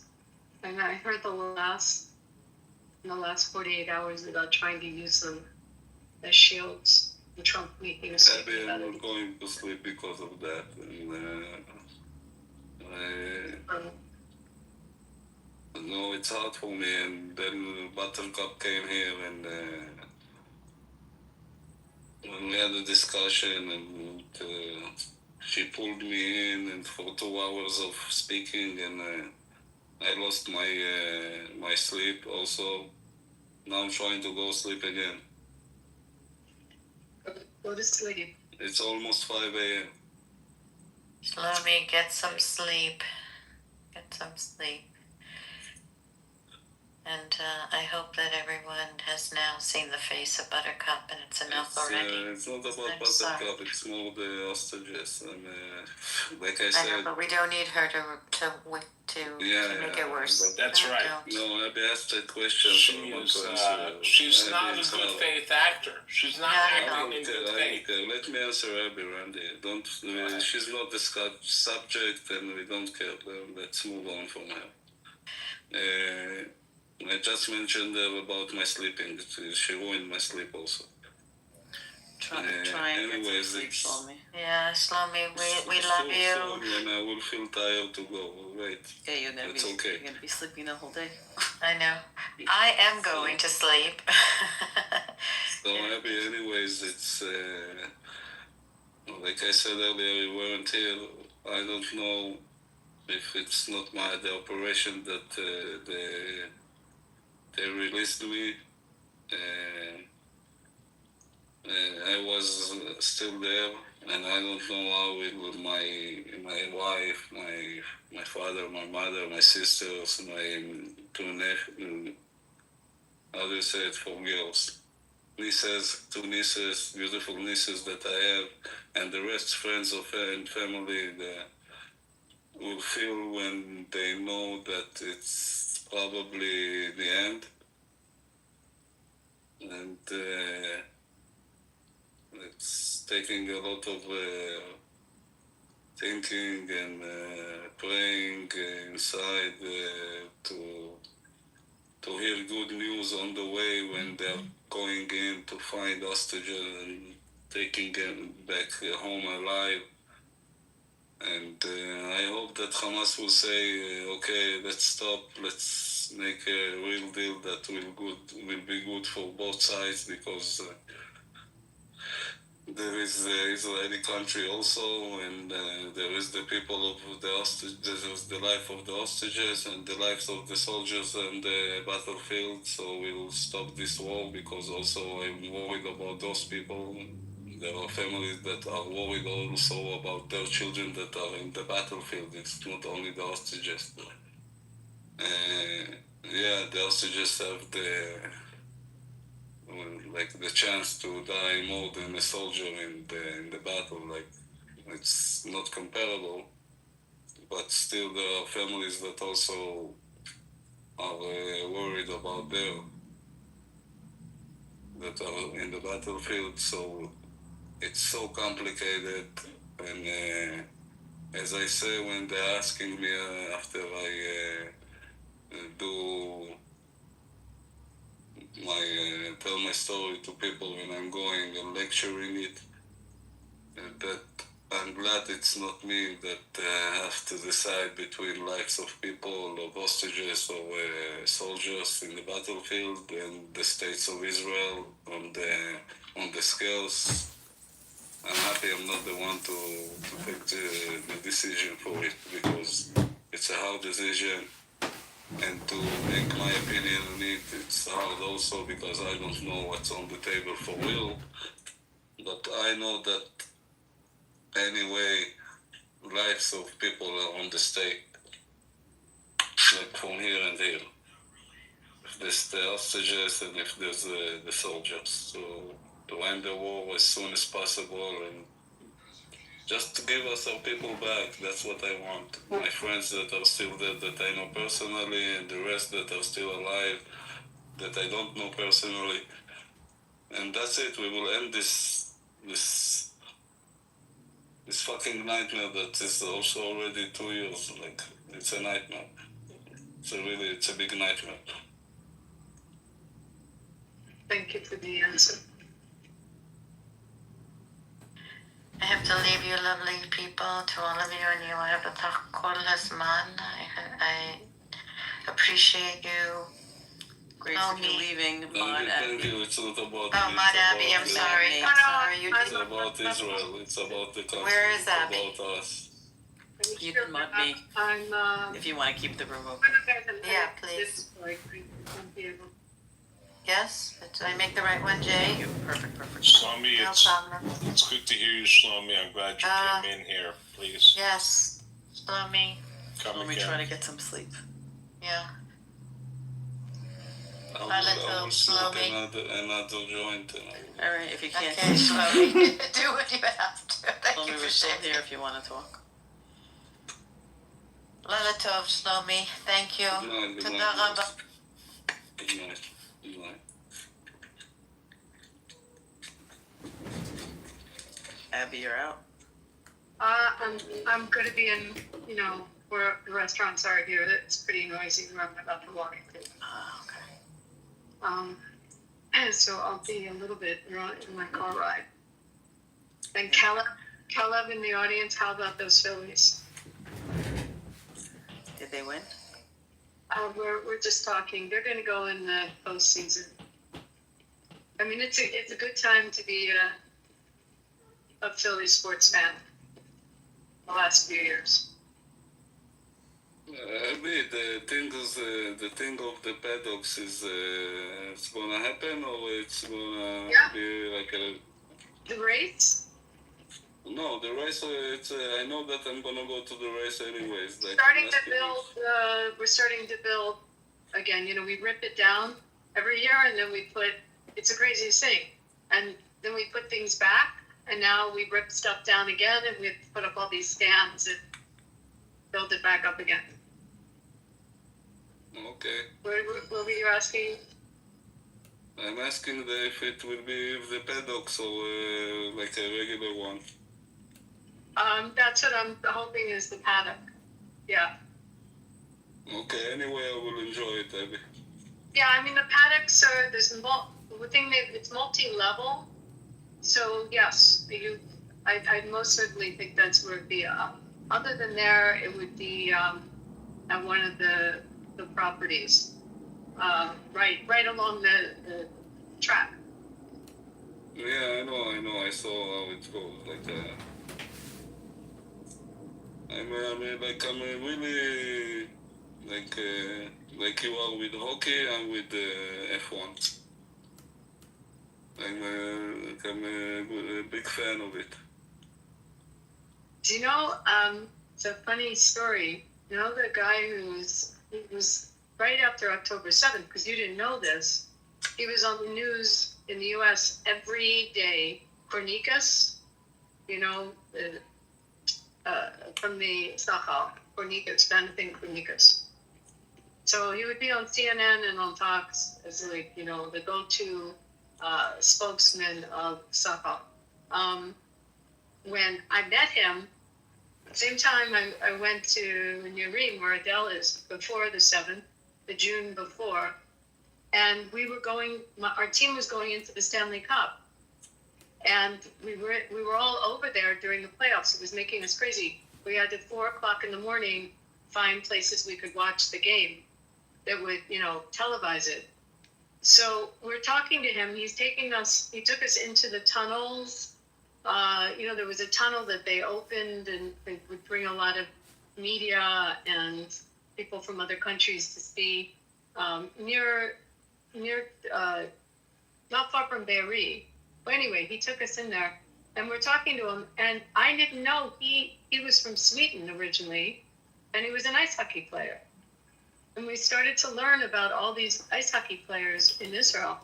Obviously a lot from Russia that had immigrated. But it's become a popular sport. Up near you, I think, Shlomi, there's a ice rink. Wow, great story, Abby. Fucking must be really bored. I don't know, how do you know about it?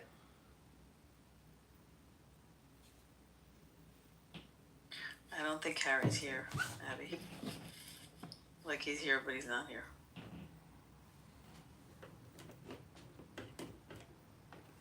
Anyway, ice hockey's become popular over there. But do you know what I'm talking about? Fuck, Abby. Nobody cares. He was a spokesman for the idea. Get a life, he was on TV like every Abby. night. No. Real big guy, Kornikas. I think I'm Huge guy. Well, he's a fucking ice hockey The name player, sounds Abby. familiar. Was it on Instagram or on the news? No, he was on CNN and Fox, and NBC, constantly after 7.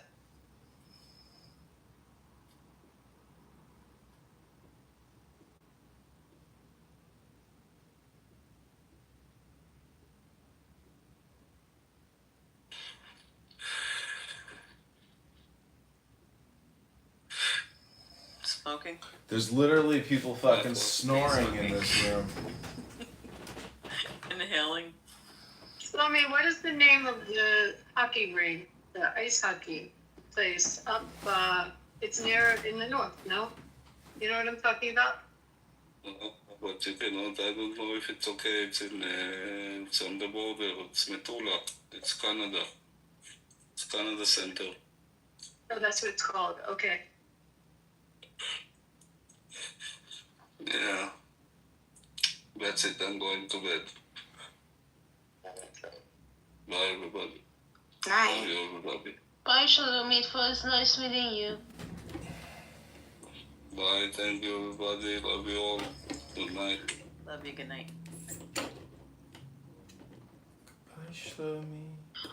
Guys, it's almost 4 a.m. in Germany, so I'm kind of dying here. Been here So fucking 8 hours. I just wanted to say I'm sorry for leaving because Abby, I really like you and I enjoy when you talk. So I'm sorry for leaving. I you too. I wanna.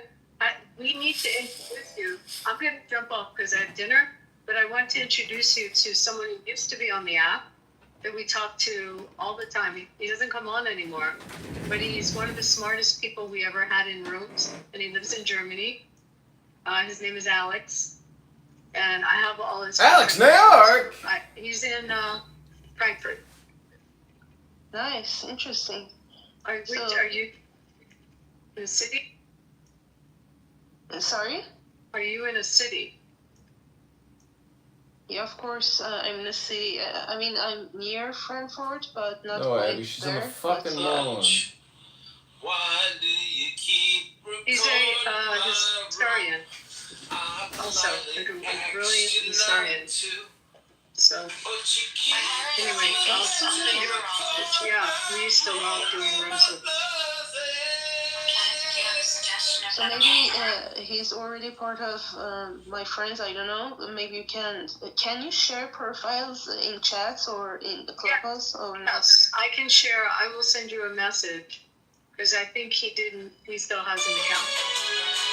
So I'll send you. JLo, do you have his profile? Do I have it? Let me check. Hold on 1 second. You know, it takes me a minute to do this shit. Hold on 1 second. Stop trying to do it. No. Do not pull over.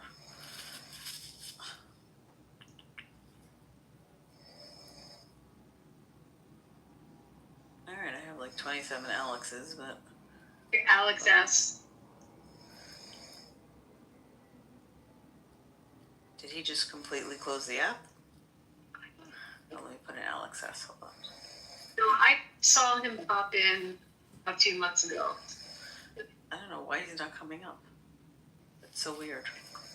It's a weird destination. Mary, I will send it to you. No problem. Let's see if I try to invite him if it comes up.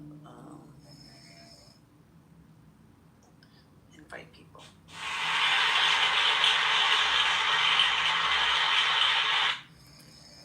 Oh God, I have so many Alexes. Okay. I mean, you can take your time, look for him, and send me his profile tomorrow. The imminence of the way, or the book of the way and of how it manifests itself in the world.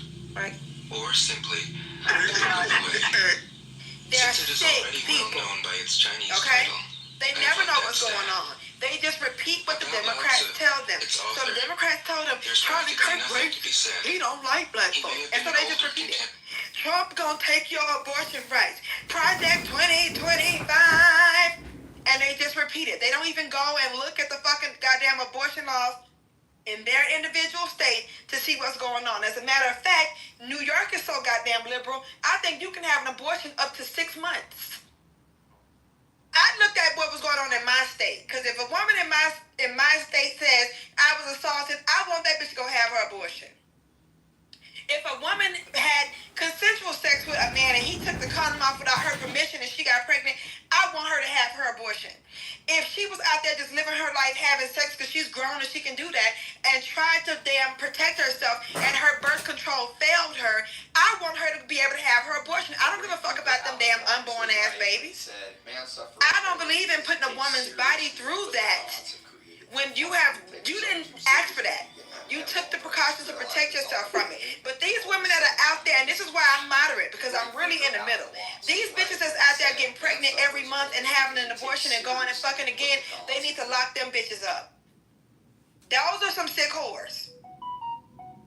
So instead of me screaming about, oh, they took the abortion rights, I actually read to see what was going on with the abortions. Liberals can't do that. They're fucking weird. They're not well. They want people to keep, and I'm going to say this again. I've been saying this on Clubhouse and people think I'm crazy. They are making trans genitals, mock genitals out of scraped, shredded thigh meat. I'm going on mute. Well, we have to remember a lot of these young liberals, the teachers have already told us that they have to pass these dummies. They have to give everybody a trophy award. And by the time they leave high school, they can't even read at grade level. So no, they're not reading laws. They're not reading initiatives.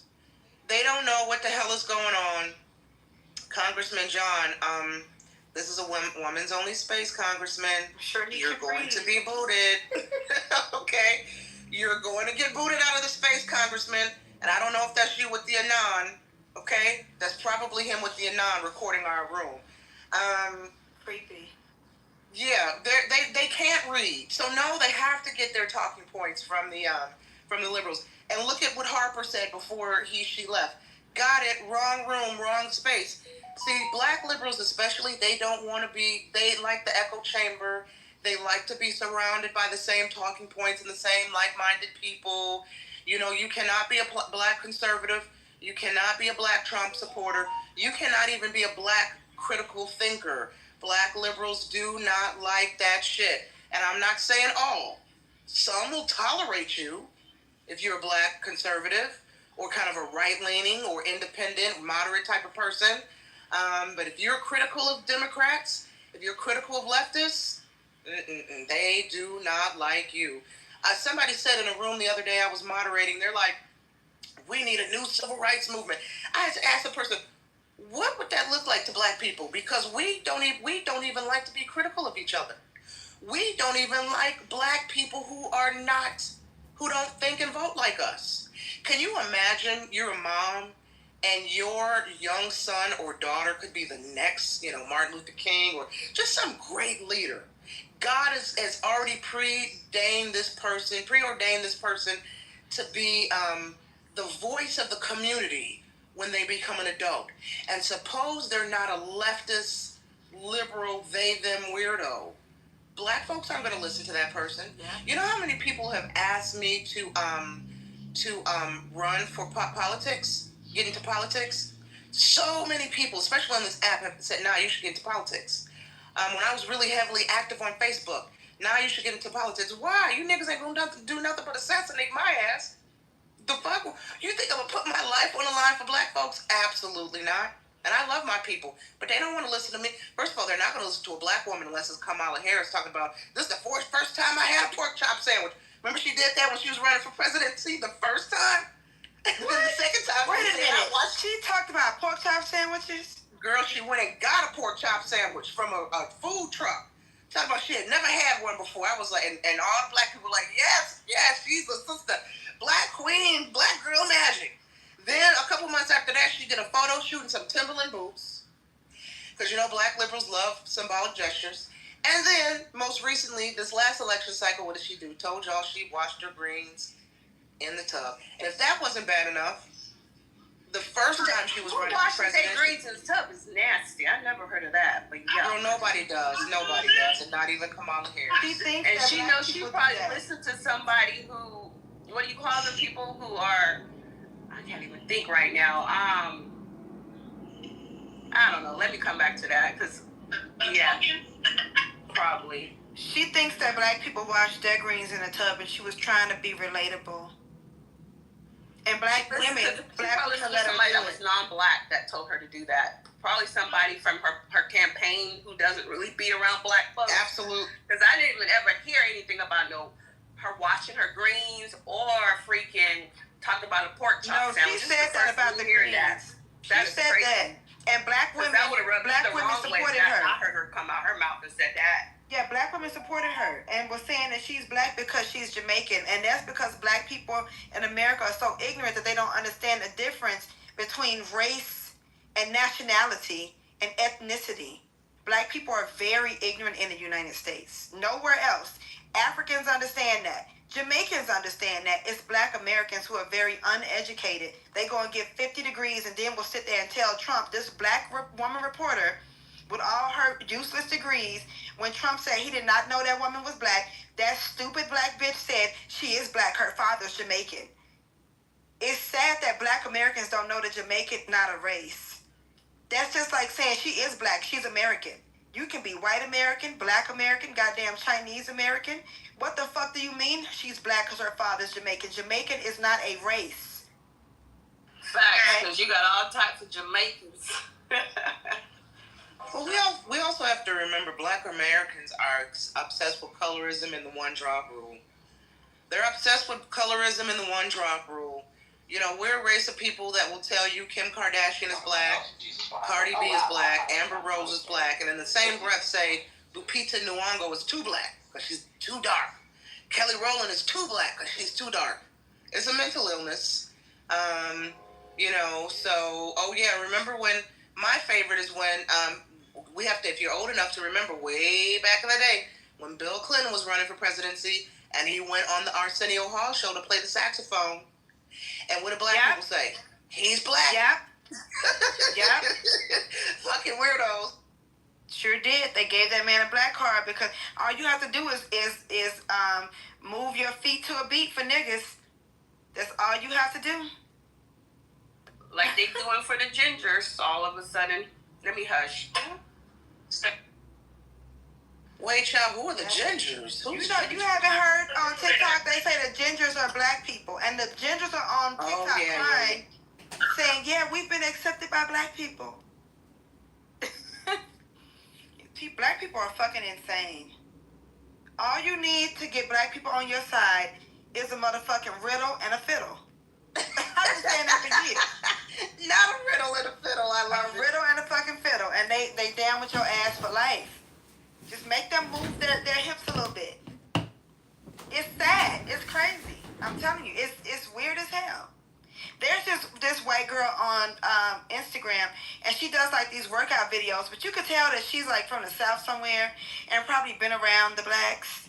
So, because she kind of sounds like, you know, a Southern black woman a little bit, they're all in the comments saying, "Oh yeah, she one of us. Pass her the potato. Let her make the potato salad." It's embarrassing. It's fucking embarrassing. I don't understand that. But that comes from a lack of pride. They do that with biracial people too. And I don't care who's biracial. I don't care. Biracial is biracial. Biracial is not black. You don't get to mix gin and juice and tell me it's straight up gin. I'm not stupid enough to sit there and say, "Oh yeah, this mixie is black like me." No ma'am, you are biracial. You know, it's okay to be biracial. Your mama's white. We're not the same. My parents are black. As hell. But black people have such low self-esteem that they will they don't gatekeep. Anybody can come in. Anybody. Because they feel like that's how you pretty up the race.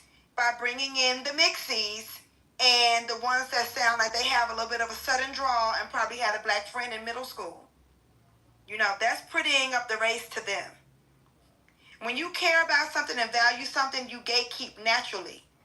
You can't come and tell me you a black woman and your mammy white. Bitch, what you talking about? No, ma'am. You are biracial. Bicycle. You have two races. Bi. Okay? And they will argue. Have you ever seen? They will argue a biracial person to death. If a biracial person's like, "No, I'm biracial. I acknowledge both my parents." "No, you black." They will argue a biracial. It's like, but Hillary's emails. They will Hillary email you to death over your biracialness. Yep. No, they'll tell you if the police stop you, you black. Yeah, because everybody's out here committing crime, waiting to get stopped by the police. Like, that's how sick black people are. They're really sick people. They really are. Everybody's waiting for the police to stop them. No. Not everybody's a fucking criminal and thinking about the police stopping them. So, just mind your business and let these biracial people be what they are. It's weird to try to force them to ignore a whole half of them. That's weird. And they got mad at Tay Diggs because he told niggas that his children are biracial. They got mad at him for that. I don't want biracial women in every black woman's space. They don't belong. They did that to the natural hair movement. They were so proud to be mixed. I specifically watched this in the 90s, the earlier 2000s. They were so glad to tell you they were mixed.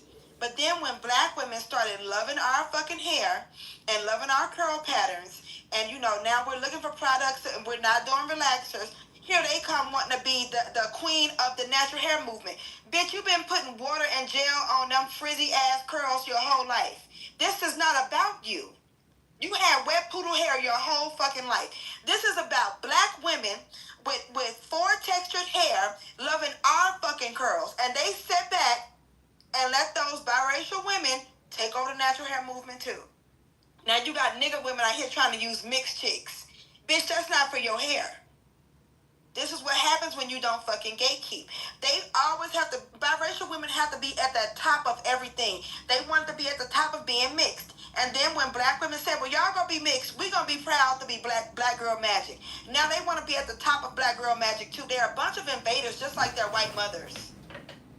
And a lot of them have those non-black mammies that didn't like black women because they felt like their black husband, boyfriend, baby daddy was probably putting his dick in one and they couldn't compete. So this is who you were raised by. Black men who probably hate black women. That's why he fucked your mama in the first place. And a non-black mother who hates black women because she knows she can never compete with a black woman's beauty. And you want me to believe that you somehow are in a sisterhood with me. Fuck out of here. Listen, I've met a lot of biracials. One of my best friends growing up was a biracial woman. We've lost contact over the years as we've gotten older.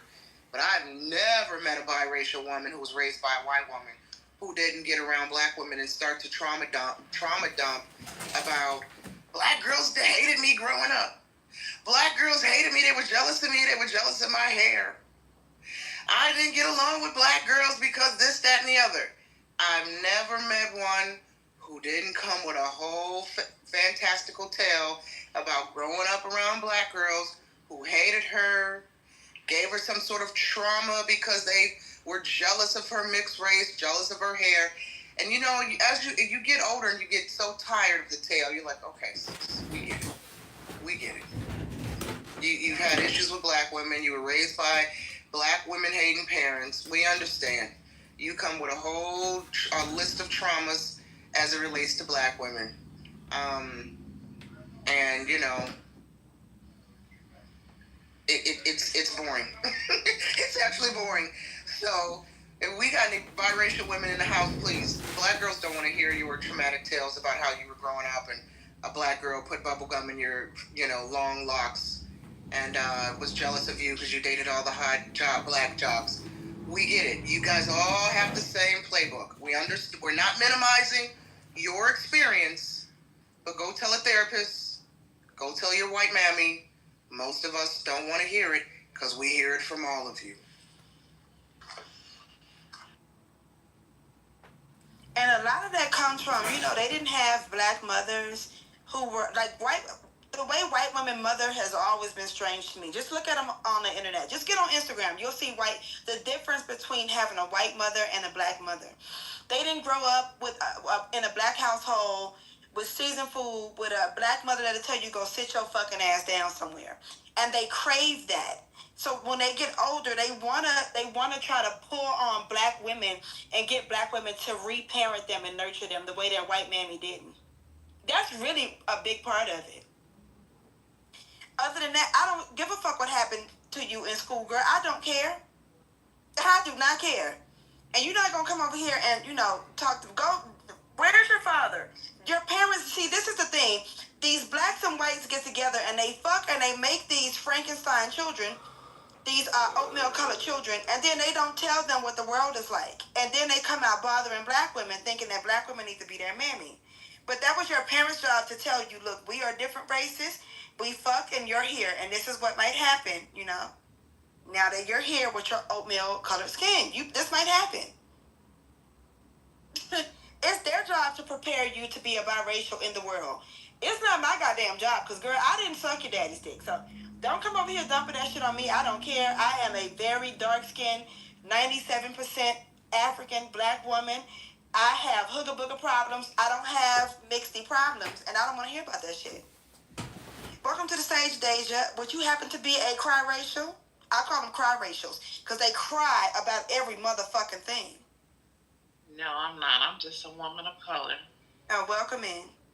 Cry-racials, feel free to come to the stage. I don't know. You know, we're not stopping you from coming in. All I'm saying is I don't want to hear about this shit. I don't care what happened.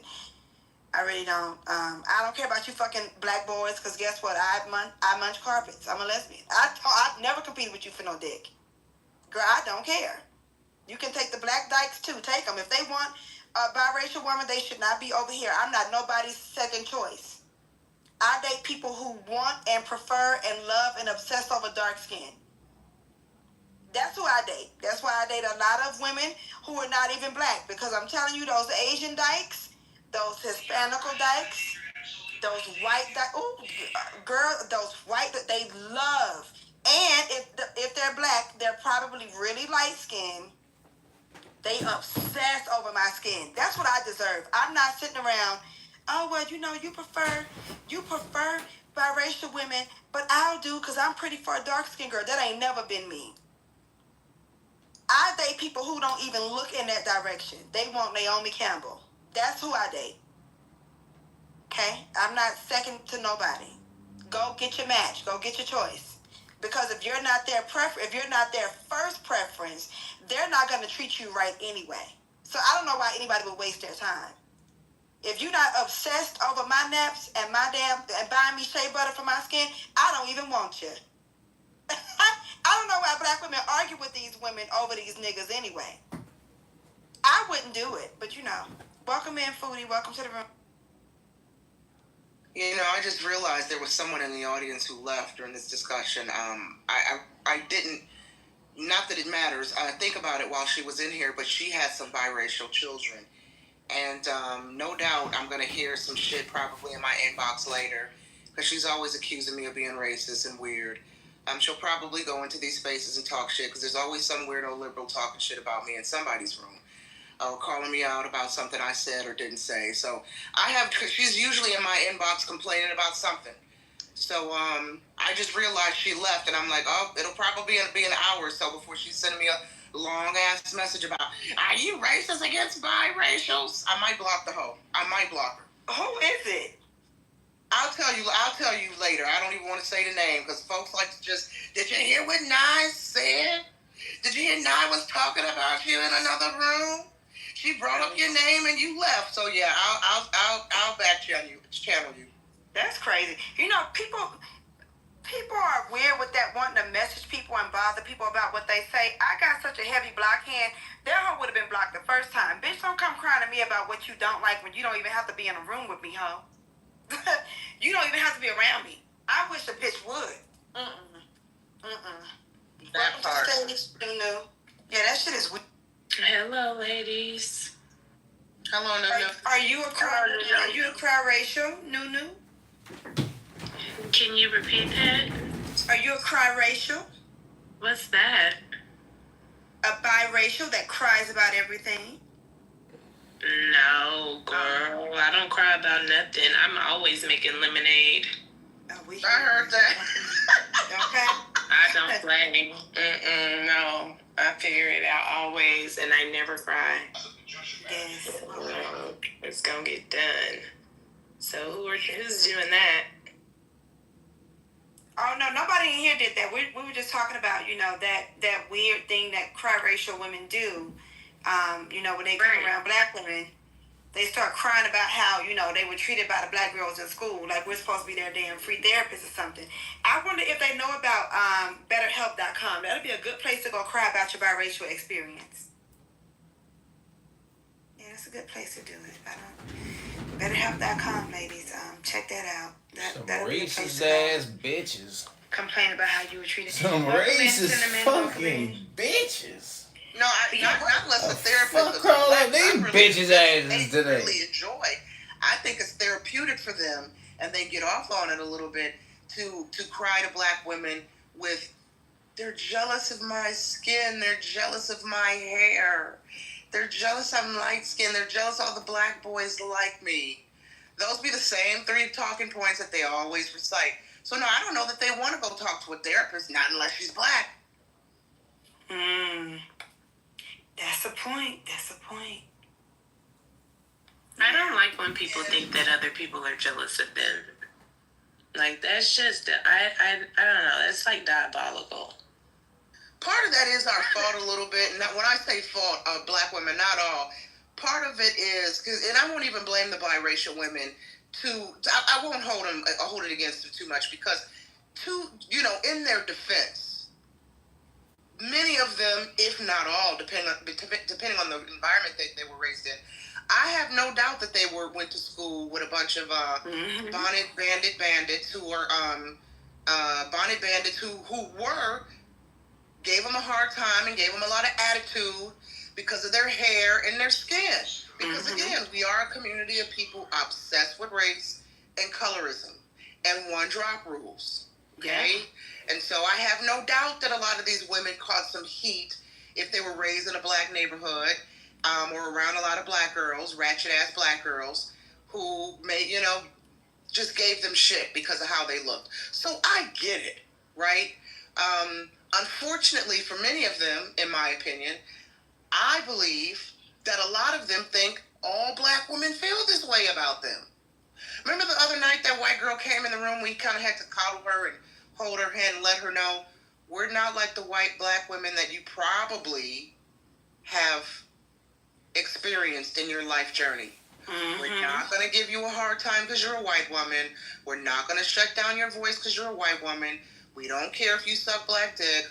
We're not jealous if you're in an interracial relationship.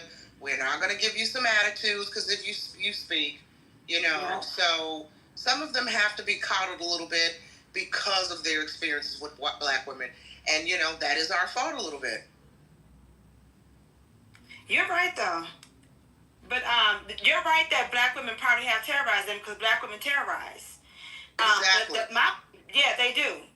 But I got terrorized because I was black and not bald-headed. Like, I guess I was expected to be bald-headed because I'm black. Like, that's how weird black women are. My point is, though, they better go talk to their mammy about that. You can't come and burden my life with your biracial problems. Because I don't care. I don't care. I'm a woman who actually has color. We deal with a lot of shit. Nobody has time to be worried about you and your biracial light skin issues. Poor you for having wet poodle hair and people making fun of you. Girl, leave me alone with that. I don't care. I be want to tell them too, girl, I do not care. I don't care. But no, I don't doubt that those things happen to them. At least some of it they could be exaggerating. But I don't doubt all of it because, black women terrorize. If I had kids, I wouldn't want my kids in a majority black school. I wouldn't allow it because I know how black children are, black people. I know how niggas are. Wouldn't be my kids around all that motherfuckers. No. Take your ass over there and learn how to play the fucking flute and play soccer or tennis instead of just football and basketball all day. Do that. I wouldn't be pushing my kids to be in all black spaces because black people terrorize the fuck out of you. I've seen it myself. Maybe it depends on the area you are in. I say that because when I came up here from South Carolina, I got picked on by not minorities, but up here in Washington, it's not all blacks. It's like you got your mixed culture and everything. So when you was talking about how the white women or the biracial women, whatever, for me, when I had to reflect on how I got picked on as a kid, it was mainly by biracial women. because they didn't believe that I was full black because of my eye color. John Kitover, sorry ladies, John Kitover is streaming this room. That's He's right. streaming us. He's opened a room about us. John, I know that's you on X? You on Clubhouse? He's opened a room you about on us. YouTube? You everywhere. I'm fighting for the biracial women, you racist ass bitches. Fighting for the biracial women, you racist ass hoes. They don't get sex, and this is real. I'm not even saying this to be funny. I've been a phone sex operator for almost a fucking decade.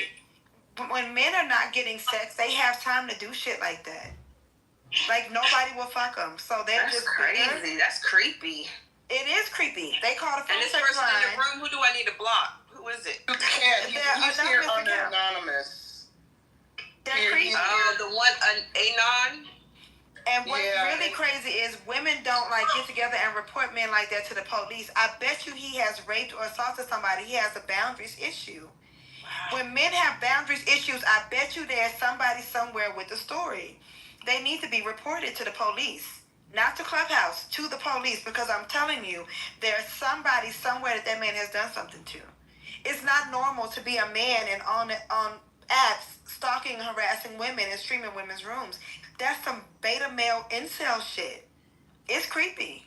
So now, John, I have to, this is unfortunate. Now I have to block you.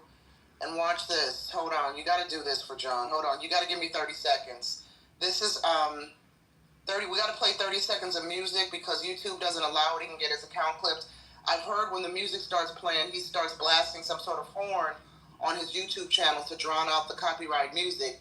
Otherwise, if the copyright music plays in the background, he could get clipped or his account shut down. So let me play 30 minutes of Biggie Smalls. Also, send me the YouTube channel. Oh, send yeah. me the YouTube channel because this is my... Racist ass bitches.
They're creepy.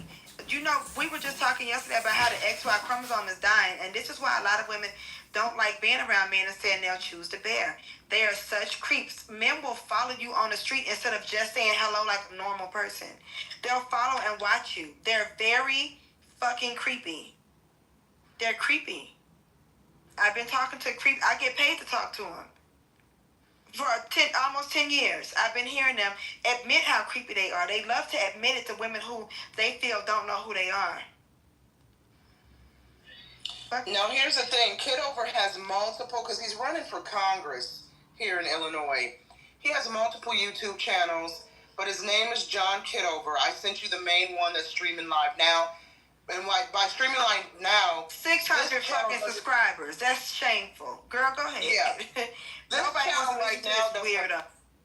It doesn't appear to be streaming in this room. I haven't clicked on it. The title is different. But in the hallway, he had a room open. That's what he does. He'll copy the room. He had a room open that was streaming. He's streaming a room. I just clicked it. It's on YouTube. Yeah. He's with 600 people, and nobody's even watching. He's creepy. Yeah. See what I'm saying? You need to report that man. I'm telling you. Remember I said it. You need to report him to the police. I'm telling you, you need to report it. Yeah, no doubt. Kitover, I don't know why you're in here. I don't know why you're harassing black women. That's so weird. Surely, I mean, doesn't Pepe have a room open right now? Oh, that's right. He got clipped again. But surely you can go in Pepe's room or Brad's rooms or, you know, all the big white content creators that always got something fabulous going on. Surely you can go in one of their rooms and go stream them, right? Where's Matt Cool? Where's who else? Who are some of these other people? Go stream them. Why are you harassing women? It's so weird. It's so weird. And I don't even think you like black women. That's the thing about it. So I don't even know why you're in here. He's doing it for attention. I would just get back to our conversation because he just wants attention from women. Yeah. That's an energy vampire. Yeah. For real. They're creepy as fuck. Something happens when their mothers don't, either their mothers like molest them or their mothers don't love them or something. Because a lot of white men do have that weird incest obsession with their mothers. They talk to me about it on the phone. I have recorded phone calls. I could play for y'all. Y'all wouldn't believe that shit. A lot of white men want to fuck their mothers. Like those weird, creepy beta males, they always have a problem with their mother. So it's every woman's fault that their mother undressed in front of them or whatever happened. This white man, he was just like this creepy stalker. He used to drive to his mother's grave on the phone with me. He would call me on the phone sex line. He would drive to her grave. He said he had a shovel and he was going to go dig her up and fuck her bones. I'm not making this up. Like that creepy, stalkerish white male collective, they need to be, like the FBI needs to get on those people because they're really unhinged. They really are.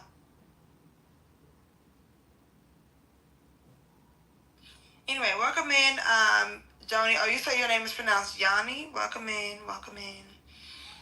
Everybody feel free to ping women into the room. And, yeah, welcome. Yeah, I just want to say I agree with a lot of things you ladies are saying. The men are starting to be, like, untrustworthy and... Starting to be? Yeah, it's been going on for, well... I was just using that as a... I guess I was being condescending. I don't know. But... I understand. I'm not picking on you. I just really want to help you with your mindset so that you really understand. They were, since the beginning of time, men have been trustworthy. It's dangerous for you to not know that. I really want women to understand, since men stepped on planet Earth, they have been dangerous. They always have been. They always will be. But go ahead, Nunu. Go ahead, what you were saying. Go ahead.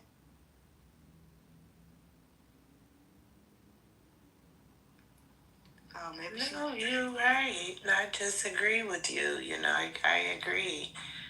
You know, it's just, they are dangerous, you know. You don't feel safe with them. You don't know what they're going to do, and they always have a modem, and they always want to do something. I don't know. It's just, a game or hurt somebody. So I don't know. I don't get involved with them. All right, I'm telling you, I'm a woman that I don't fool with it. I don't deal with it. I protect my peace. Yeah, as you should. As you should. Because yeah, there's something's wrong. But we were talking about this in my room before. The XY chromosome is defective. And see, a lot of women don't like to hear this, especially women who have sons. I feel like when they push out that afterbirth, some of their brain cells goes with it because they will kill you over their dusty ass sons. But regardless of how you feel about your son, he's still a male, and the XY chromosome is defective. Okay? The Y is a broken X. They're broken. They are broken. From birth. And women don't like to hear that. Oh my God. The way women have harassed me for saying that, this has gone on for years. And all I was doing was playing, I used to play my phone sex calls online. I used to go live and let women hear these men talk about their mothers. And listen, black men too. I don't know why they think black men are, exempt. They call and talk about their mothers and children. Okay? Yes, they do. And I used to play it. And it would be women, mostly black women, would really get mad. Because black women are really obsessed with their sons. They would go off. And I was like, girl, he's still defective. Regardless of how much they are not mad at the men for saying these things. They were mad at me for exposing it. Why would you tell people about that? Bitch, I'm just telling women to be safe. If you don't want the message about being safe, then don't sit here and listen to the message. Like, you can go to, another channel. You don't have to be over here. I'm sharing this because there are women in my audience who do want to stay safe from these creepy ass men. And they do want to know the kind of creepy shit that they say. And they do want to pick up on, like, the patterns. When you see a man doing this and that, this is what he's up to. So that they can keep themselves and their children safe from these predators. If you are not one of the women who want that, don't listen. That's fine. I'm not forcing the information on you. I'm just telling you that they're defective. I don't think that they were supposed to exist. This girl on this app, her name is Electromagnetic. She talks about that a lot. How it was a mistake to start birthing them. And I really agree. I completely agree. I said this a bunch of times. Women made a huge mistake by creating them. Because there was a point when they did not exist. There were women on the planet. There were no men. But, some people don't believe that because some people are of different religions and Christian. I told y'all I don't follow any of these religions. I think that God, Mother Earth is God. I will never understand a male God. I don't know how a male can be God because men don't create. They don't give birth to anything. They don't nurture. That's what women do. Mother Earth, the planet that we live on, is God. That's what I think. And science even shows that our mitochondrial Eve, she predates everybody's existence. She was a dark black woman, and men were not around at that time. They can't find any evidence of men being around for a long time. Y'all can look that up for yourself because, especially people who love the vaccines and love to get boosters. Y'all say trust the science. That's what the science says. They weren't even on Earth. A mistake happened, and women kept birthing them, and the first one should have been lynched. Get that motherfucker. We don't know what that deformity is. Get that motherfucker out of here. And, the world will be a better place. Every war, everything that's been destroyed is been destroyed by men. You have to think about that. Shanitra said this in my room. If they didn't exist, who would we need protection from? Most of the time when you need protection from another woman, it's usually over some kind of competition over some dusty, dirty, funky ass man. So if they didn't exist, what would be the problem? Okay. So Marley and ladies, anybody who has a YouTube channel, I encourage you, you don't have to of course, but the numbers matter. Click on that link I shared and just report the video. Report the channel, know, and maybe the more of us who report it, it'll get taken down, the video will get taken down. So I encourage we can get the whole channel taken down. So what are you guys referring to getting taken down? So if you go in the chat, okay, so there's a guy on here. His name is Congressman John Kitover. Allegedly, he's running for Congress here in Illinois, but he's notoriously known for spending all day, every day on Clubhouse with his, and I'm not exaggerating here, I think he's got 12 to 15 iPhones that he uses to stream. He's live right now. Yeah, so I shared the link. If you go to the chat, he streams rooms on his YouTube channel, and a lot of people have an issue with this. But if you click on the report, just report it. Report it. The more of us that report it, maybe they'll take it down. Maybe they'll remove his channel. They will remove the channel. You have to report the video and then report the channel. So I reported for harassment and bullying, and put that he's stalking women and streaming private Clubhouse rooms. They will take the whole channel down. He don't have no subscribers, so he's not even making money. I've been a YouTuber for a long time. You have to have at least 1,000 subscribers and 400 watch hours to even make money. So he doesn't have any views, subscribers, nothing. He's not making YouTube any money. They will quickly take his channel down. They take down big channels. So a channel that's not even ready. I think that's a fair thing to ask. I think they should call it like middle income, so that people aren't scared. Because that's really what a lot of these affordable housing things, separate from Section 8, a lot of these are just workforce housing. People who actually work in the neighborhood, Right. And, whatever. They're firemen, they're whatever they are. They're working nonprofits, and they can afford to live in the neighborhood that they work in. That's all it's for. And I would be considered in that class if I went up there with my salary compared to what the people up there actually make. So they would be getting someone like, a nurse, like you said, firefighter, something like that. They would be getting those people, to my understanding, right? We're not talking about Section 8, right? No. I mean, sister's right in the chat. It makes things